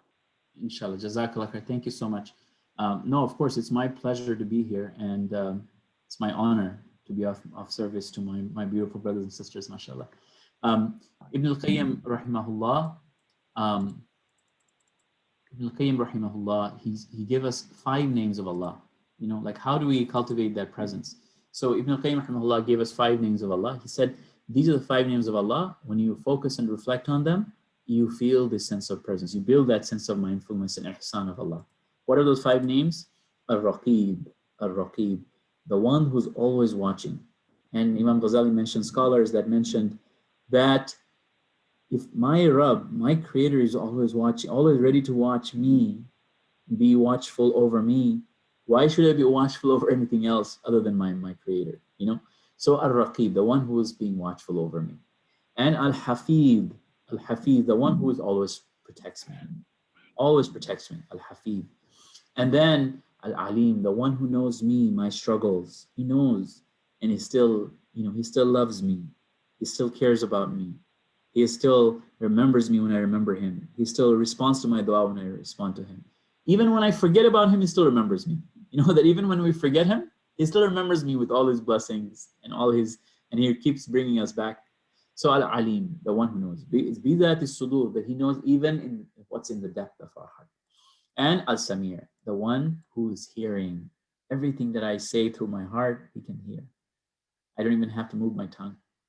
Even a simple intention I make, He knows. When I say that, how come no one hears me? No one listens to me? He is ready to listen. He's ready to respond. You remember, call out to Him for 1,000 times, He's ready to respond 1,000 times. And Al-Basir, the one whose sight never escapes me. I'm always within His sight. He always knows me. He sees me. He understands my struggles. And Alimun, And Allah subhanahu wa ta'ala is, Ghafurun Shakur. Allah subhanahu wa ta'ala, Ghafurun Shakur, Allah subhanahu wa ta'ala forgives, and He still is appreciative of what we do. And Allah subhanahu wa ta'ala is Basirun bil ibad, that He knows about His slaves and their struggles. So knowing that He knows me, He sees me, still appreciates me, He's ready to receive me. It's really important to understand these qualities of Allah: Raqib, Al-Hafid, Al-Alim, Al-Sami, Al-Basir. Ibn Qayyim said, just remembering these and reflecting and meditating on these 5 names of Allah can help us bring us into that presence, because these are qualities of Allah being present with us, so we can also come into His presence. Because Imam Ghazali said, it is not that Allah is away from us, Allah is veiled from us. Allah SWT is always with us. Allah SWT is always present with us. It is us that draw the veil against ourselves from Allah subhanahu wa ta'ala, and we lose that presence. We have to return, and we have to come back to that presence of Allah subhanahu wa ta'ala. With that, inshallah, I will do a guided mindfulness meditation practice with you, and then we will end the session, inshallah. May Allah subhanahu wa ta'ala guide and bless and increase you in this path. I'm going to, what I'm going to do is I'm going to stop the video. Let me just check the chat window real fast. Is there any questions here? Perfect. Okay. All right. So with that, I'm going to stop my video, and then I'm going to just lead you through a guided meditation. You listen to the audio and do it with me. Any question or comment there? What's that? Sidi Bara? No, since you were just checking for questions, we did have a couple members. They're all here, those who sent in questions ahead of time. We can go ahead with the meditation, inshallah, and then if we have to go, then I can follow up with them. After the meditation, I can stop. I can just check in how everybody's feeling after the meditation, and then I can take a couple of questions, and then we'll wrap up, inshallah. So let's do a guided practice. Bismillah, let me check the time. Yeah, so I should be able to be here for another 20 minutes. It should be okay. All right. Bismillah ar-Rahman ar-Rahim. Allahumma salli ala Sayyidina Muhammad. Okay, everybody. I'm going to lead you through this practice, so just follow along. So for this practice, Bismillah. I'm going to first ask you to sit in a posture where you can be a little more mindful. So postures are important. As we know that we sit in a certain way in a tahiyat position when we are in our julus, in our jalsa, in our sitting in salah. So we're going to try to sit in that, kind of like in that way, but on a chair, like we're sitting on a chair. So let's sit in a way that you place your hands on your thighs and support your lower back on the chair that you're sitting on. Support your lower back. And there has been some research on connection between our posture and our mental, emotional well-being. So it's important to have a good posture. We know that anyways, good posture whenever we're sitting and working all day. But also for mindfulness practices, there's a lot of emphasis on the posture. And I find that really fascinating because it helps me also ground myself and my body and my mind in the moment.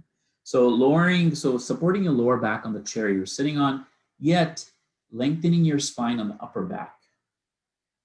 Lengthening your spine on the upper back and softening the shoulders, just dropping your shoulders, softening and bringing the sense of alertness in the upper back, yet a sense of relaxation by softening your shoulders. So what this does is it gives you the sense of alertness, you being alert and vigilant of Allah, but yet you're relaxed, you're supported in your back. Then place your hands on your thighs, just feel your thighs with your fingers, the fabric, your fingers. Make sure that your feet is on the ground and feel the carpet or the tiles, wherever you're sitting on with your feet. What it does is it helps us ground our body, this process of grounding our body into this moment. Now we're going to try to cultivate a sense of, in addition to this posture, a sense of presence of mind. So let's lower our gaze. If it's possible, you can either soften your gaze like we do in our salah, or you can close your eyes and look inward in your heart. Through our eyes, we are used to seeing things around us that are external, but what about seeing something through internal, looking inward in our heart? And bringing a sense of presence of Allah in our heart, sense of awareness of Allah, remembrance of Allah in our heart. Imam al-Muhasibi, one of the things that he mentions is that also quieting your inner voice. A lot of times our inner voice tells us like, oh, I'm not sure if this is going to work. I'm not sure if I'm good enough for this. Or I have all these different thoughts that come up. Just telling your inner voice that just settle down for a minute. Just settle down and let me do this for a minute. And quieting your inner voice for a minute. Kind of like when the teacher walks into the kindergarten class and gently tells the students, okay, guys, we're going to be transitioning now. So bubbles in your mouth.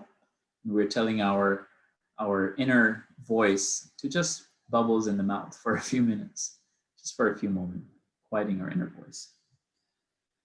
Allahumma salli ala Sayyidina Muhammad.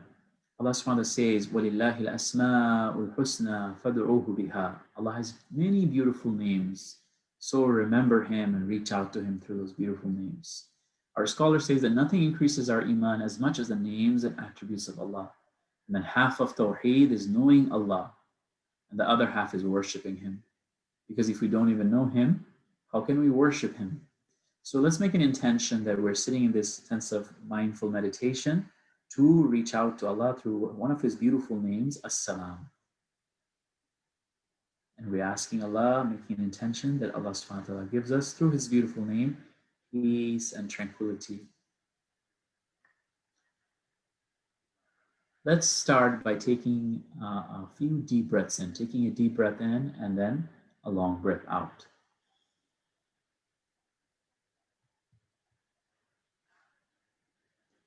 Doing a second one, taking a deep breath in and a long breath out. Bismillah, doing one last deep breath and a long breath out. And returning to our normal pace in breathing, just regularly, normally breathing in, breathing out. No need to lengthen or shorten the breath. Just paying attention. Can you collect your gentle and kind attention to this beautiful gift that Allah has given us? Dawud alayhi salam in Tafsir al-Qurtubi, Dawud alayhi salam mentions to Allah that Allah, show me your blessing. Allah subhanahu wa ta'ala says, take a breath. And Dawud alayhi salam took a breath and Allah subhanahu wa ta'ala said, oh Dawud, my blessing is in every breath. So every breath, every moment is a blessing of Allah subhanahu wa ta'ala. It's a gift from Allah subhanahu wa ta'ala.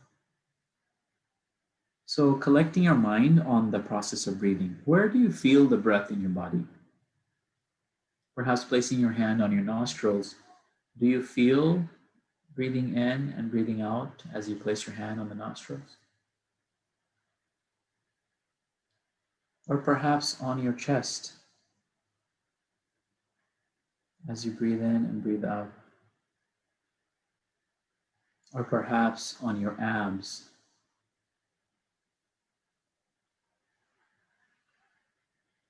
Or perhaps a sense of the whole body breathing. Wherever the breath is most alive in your body, we'll call it the anchor point of our attention. This is where we'll gather our attention, kind and gentle attention. And if your mind wanders, then just be kind to yourself and slowly and gently bring it back. So we'll do this just for a few seconds, a few moments. Just stay with your breath, see where it's alive in your body, gather your mind there. If it gets distracted, bring it back.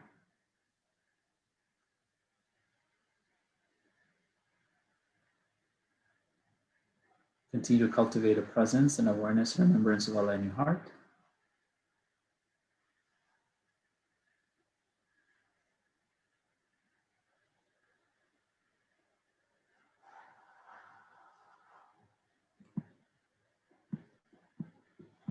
We're now going to move the anchor from focusing on the breath to focusing on this beautiful name of Allah, As-Salam. How does it feel to say the name of Allah, As-Salam? Ya Salam. Salam means, Allah subhanahu wa ta'ala's name, As-Salam, means that He's the source of not just peace, but He's the source of all good. And salam means, our scholars teach us, absence of all harm and all evil. Ya Salam, absence of all harm, all evil, source of all good, all peace, all tranquility, all safety, all security.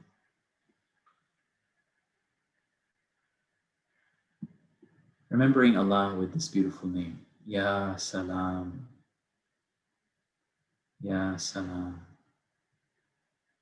Ya Salam, source of all peace and tranquility. Can you remember this name through your heart without moving your tongue? Just through your heart, can you keep saying Ya Salam?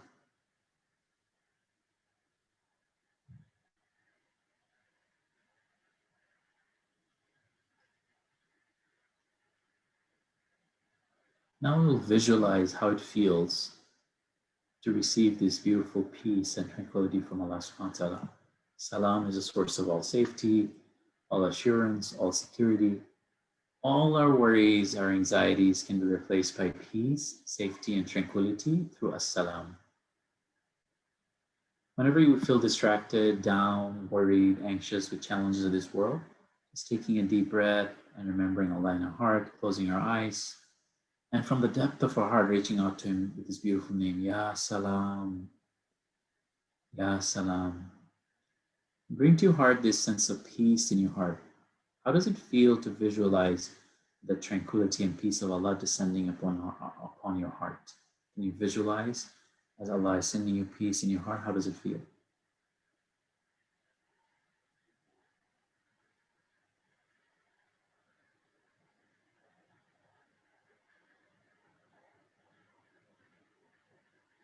Bring a little more sense of ease in your mind.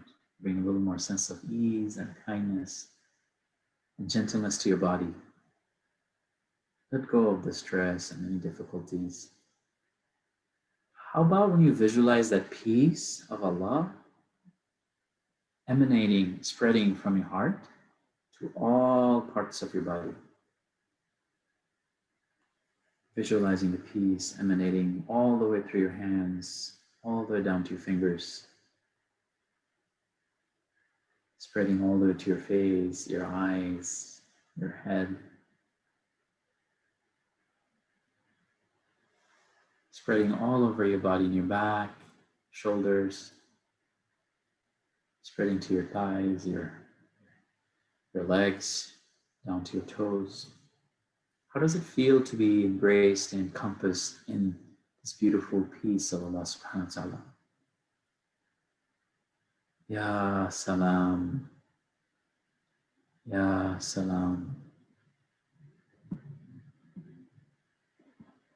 After every salah, the Prophet used to make this beautiful dua to reach out to Allah. Allahumma anta salam, minka salam, tabarakta rabbana, ta'alayka ya dhal jalali wal ikram. Allah, you are the source of peace. Ya Allah, and from you comes all peace. This beautiful peace that Allah has given us as we say Assalamu alaikum to each other. As we say Assalamu alaikum wa rahmatullah after every salah. As we say and remember Allah after every salah with this dua, Allahumma anta salam. When we remember and be in the presence of As-Salam in this world, guess what is going to happen in the hereafter? Allah subhanahu wa ta'ala would also address us with this beautiful thing. Allah would say, Tahiyyatuhum yawma yalqawnahu salam. When they meet Him, when we meet Allah, Allah will greet us with salam. وَأَعَدَّ لَهُمْ أَجْرًا كَرِيمًا. And He has prepared a generous reward for us to live in this world in His presence, this beautiful peace, because Allah will replicate this beautiful peace in the hereafter. When we are in peace with Allah, when we're in the presence of Allah, when we are in submission of Allah in this world, when we live in that state, Allah will revive us. And Allah subhanahu wa ta'ala will give us this beautiful, generous reward. Salamun qawlan min Rabbir Rahim. Peace, a word from the Lord of mercy. Allah subhanahu wa ta'ala is always ready to send us this peace. Before we close this continuously bringing our mind back, our mind wanders, to this beautiful name of Allah, Ya Salam, and remembering this beautiful hadith of the Prophet ﷺ. Allah says in Hadith Qudsi, I am with my servant as he thinks of me. I am with my servant as he thinks of me. If I think of my Rabb as the source of also all peace, all tranquility, and I reach out to him with this name, he will deal with us according to our expectation. Expecting and asking Allah, Allah, please, by this name, surround us with peace and tranquility. Grant us peace in our heart, in our soul. Ya Salam, you deal with your slave according to their expectation.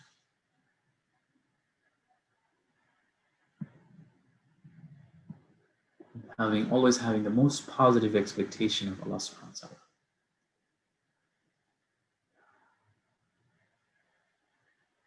Before we bring this reflection to a close, just gather your gentle and collected attention on your breath. Where is the breath most alive in your body? Continuously remembering that name of Allah, Ya Salam, in your heart while you focus on the breath. If your mind wanders, bringing your attention back to your breath.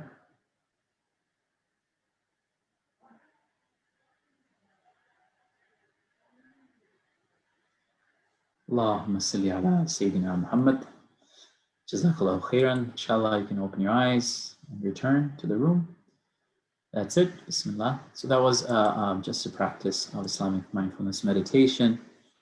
Just in the chat window, how did that feel? Actually, I have a Menti poll. Let me just gather everybody here. You checked in how you felt earlier today. So let me just check you in real fast on how are you feeling after this mindfulness practice. Bismillah. So let me share my screen here. How do you feel now? If you go to menti.com and just punch in 77 17 89 1.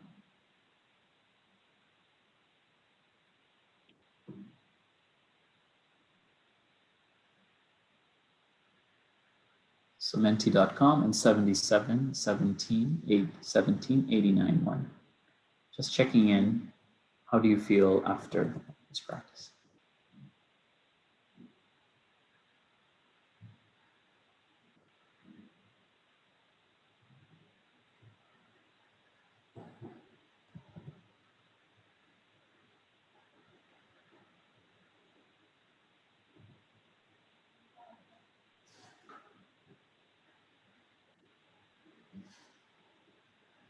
Now let's hear from a few more people, inshallah. Just if you go to menti.com and punch in that code, 77 17 89 and 1, and just sharing, how does it feel now? How do you feel now?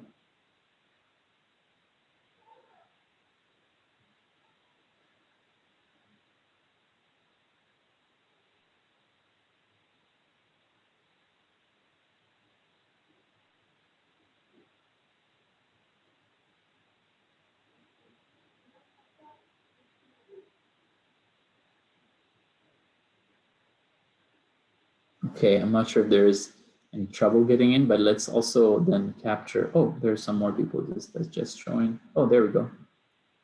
There we go. We have a few more people now. Alhamdulillah. Oh, yeah, numbers increasing.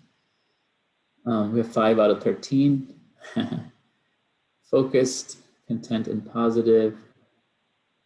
Refreshed, alhamdulillah. We're focused, calm, and peace. Sleepy. Sometimes we do need sleep. I have seen people falling asleep. And I tell them that you definitely get your 7 to 9 hours of sleep, inshallah. Sometimes you need to just go to sleep. Okay. Alhamdulillah. So I just want to tell you to compare this with your initial check-in earlier today when you arrived, and you can see a shift, right? You can see a shift between how we arrived and how we are now. So this is why, this Islamic mindfulness centered in God, centered in our deen, is so important, that it can really shift us and help us get to our best self. This is why Allah subhanahu wa ta'ala calls us back 5 times to be in His presence, that He he doesn't want just service for himself. His greatness doesn't increase, but our well-being, our better self, our strength increases through this practice, inshallah.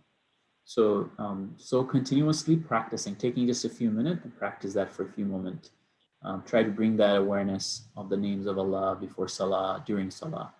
Try to sit and remember Allah subhanahu wa ta'ala like we did today, inshallah, and some of these tools can help, inshallah. Before you be present somewhere, you have to be somewhere, and just taking those 3 breaths to be present, inshallah. I hope these tools can help, and may Allah subhanahu wa ta'ala continuously increase you in that journey. May Allah subhanahu wa ta'ala continue to increase you, bless you, and keep coming back. And He's there for you whenever you are there for Him. He remembers you whenever you remember. Never give up. He never gives up on us. Alhamdulillah. All right. So so with that, I just want to say that we teach a deeper version of this through the heart model, healing in the presence of Allah, engaging with purpose, achieving with gratitude, rising with patience, humility, thriving with compassion. And, your story, what are your challenges to be mindful, to be purposeful, grateful, have greater emotional regulation, your greater compassion? What is your story before and after? This is what we do with our participants in the masterclass, to take them from where they are to their better self, their best self.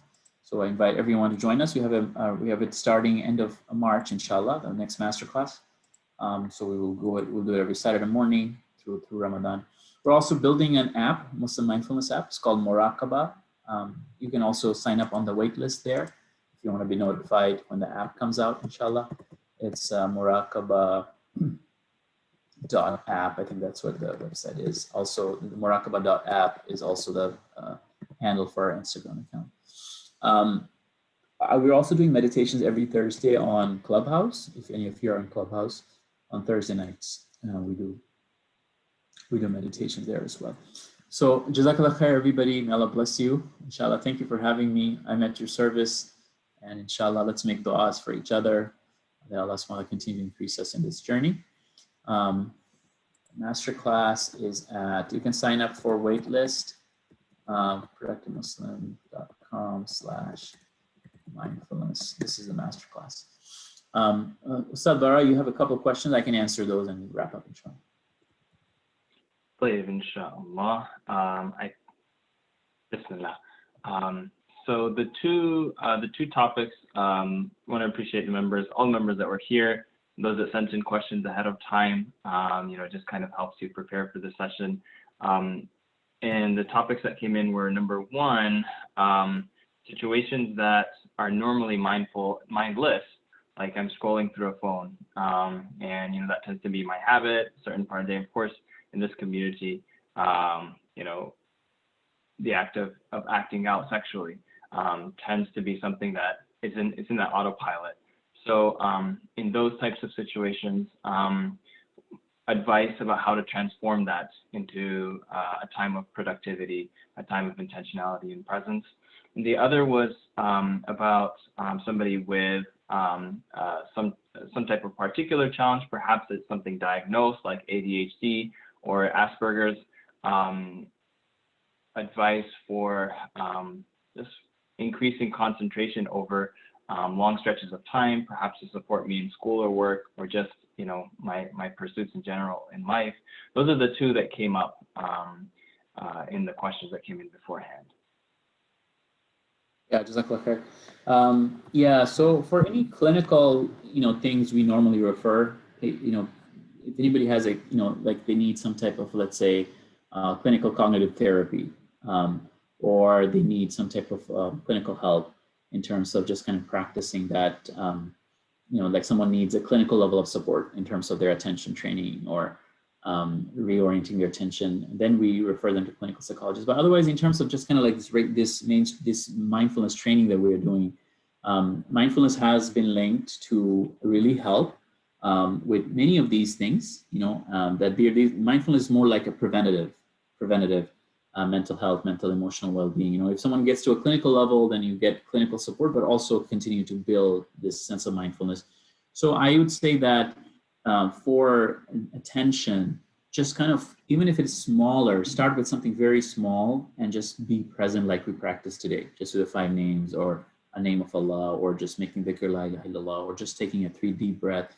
to be present, starting with those small things throughout the day that you can try to keep going back to, kind of practicing just being present for a few minutes.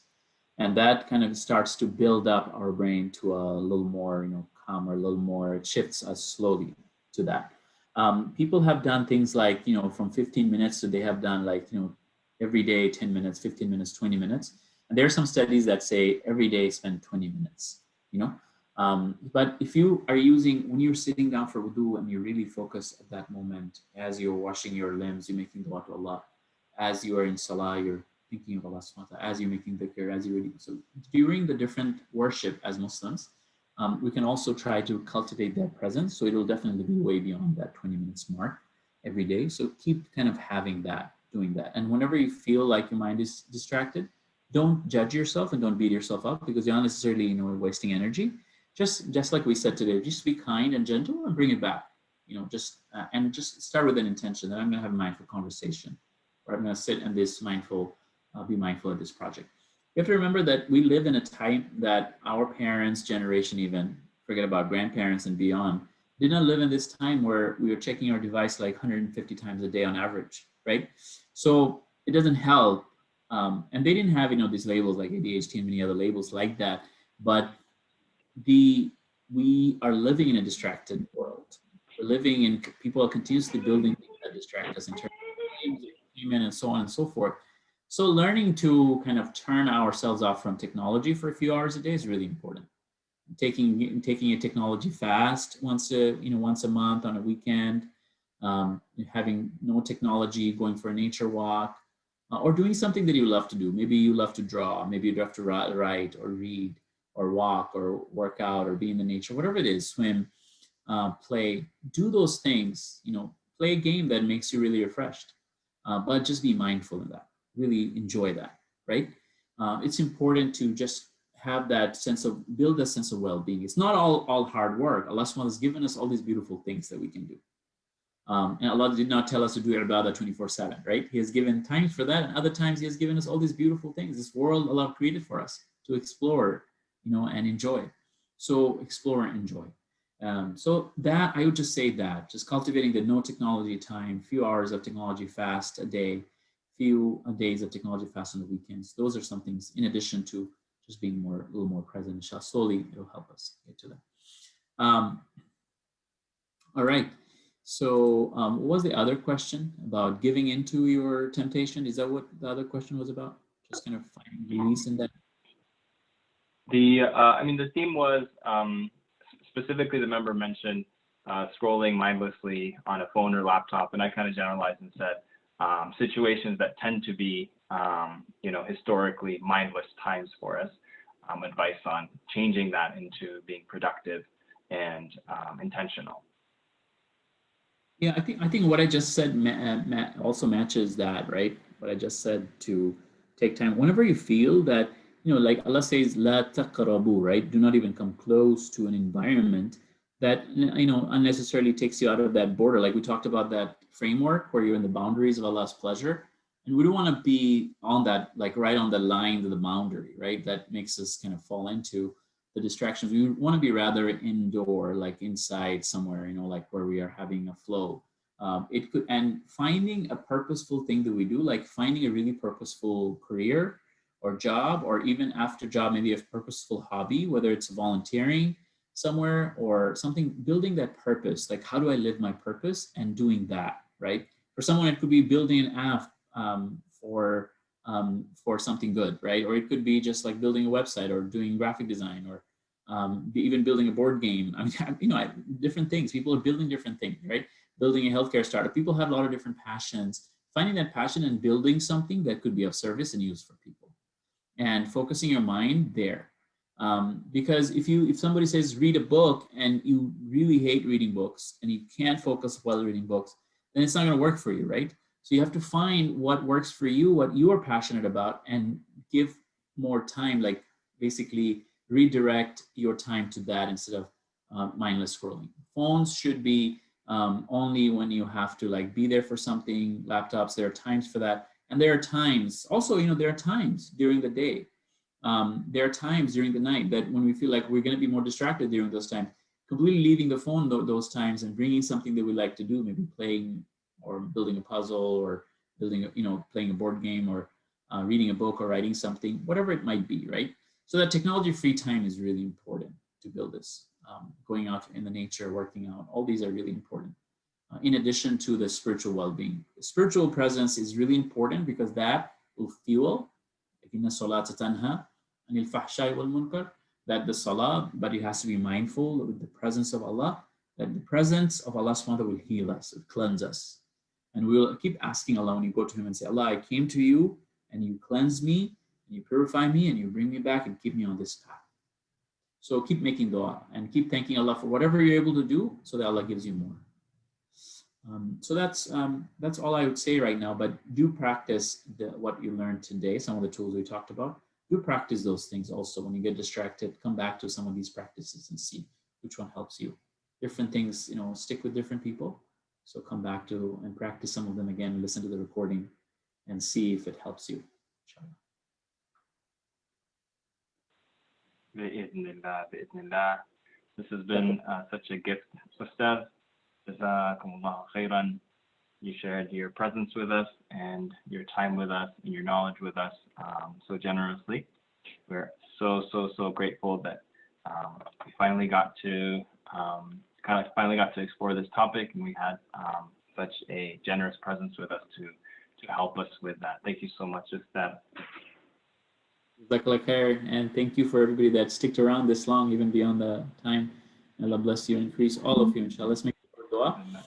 صل على سيدنا محمد اللهم إنك ملك مقتدر ما تشاء من أمر يكون اللهم إنا نسألك بأن لك الحمد لا إله إلا أنت بادئ السماوات والأرض يا ذو الجلال والإكرام يا حي يا قيوم أحدا صمدا الذي لم يلد ولم يولد ولم يكن له كفوا أحد. Ya Allah, we ask you by your beautiful, Ya Allah, beautiful names, Ya Salam, by your beautiful names, Ya Rahman, Ya Rahim. Give us refuge and shelter in your presence. Give us refuge and shelter in your peace. Give us refuge and shelter in your safety and tranquility. Give us whole and make us whole through your beautiful remembrance. Ya Allah, give us tawfiq to take refuge and shelter in your mercy, all-encompassing mercy, Ya Allah. Surround us in your mercy, surround us in your safety, surround us in your, Ya Allah, in your guidance and nur. Ya Allah, make this session a source of guidance and transformation for us in our path to continue traveling towards a better self. We don't have to get to the best self right away, but give us tawfiq to keep on moving towards the best self, Ya Allah, in a way that is pleasing to you. Ya Hayyu, can never let us lose that path to keep continuously moving forward. Ya Allah, give us tawfiq to visualize that best self for ourselves and continue to give us tawfiq to get there. Ya Hayyu, bi rahmatika nastaghith. أصلح لنا شأننا كله ولا تكلنا إلى أنفسنا طرفة عين. Do not leave us to our whims and desires and our nafs, our lower nafs and lower self, even for a blink of an eye, Ya Allah, and be present with us. Ya Allah, Rabbana la tuzigh qulubana. Once you have given us tawfiq to experience this and be guided through this, Ya Allah, ma ba'da idh hadaytana wa hab lana min ladunka rahmah. Do not let us deviate from it, Ya Allah. Ya Wahhab, Ya O the one who loves to give gifts. O the one who gives us all the gifts, Ya Hayyu Ya Qayyum. وَهَبْ لَنَا مِن لَدُنْكَ رَحْمَةً. Ya Allah, give us something from something very special. Give us, every single person needs something very special from you here, Ya Allah, from your treasure, from something, a treasure that is very near to your mercy. Give us those facilitations, take us out of all our challenges, and put us back on a path to our best self, and continue and give us continuous increase. Allahumma na'udhu bika min zawali ni'matik, tahawwil wa afiyatik, فجاءت نقمتك جميع سخطك. Allah, give us tawfiq to never decrease but continue to increase spiritually, emotionally, physically, socially, financially. Allah, give us tawfiq to continue to increase, Ya Allah.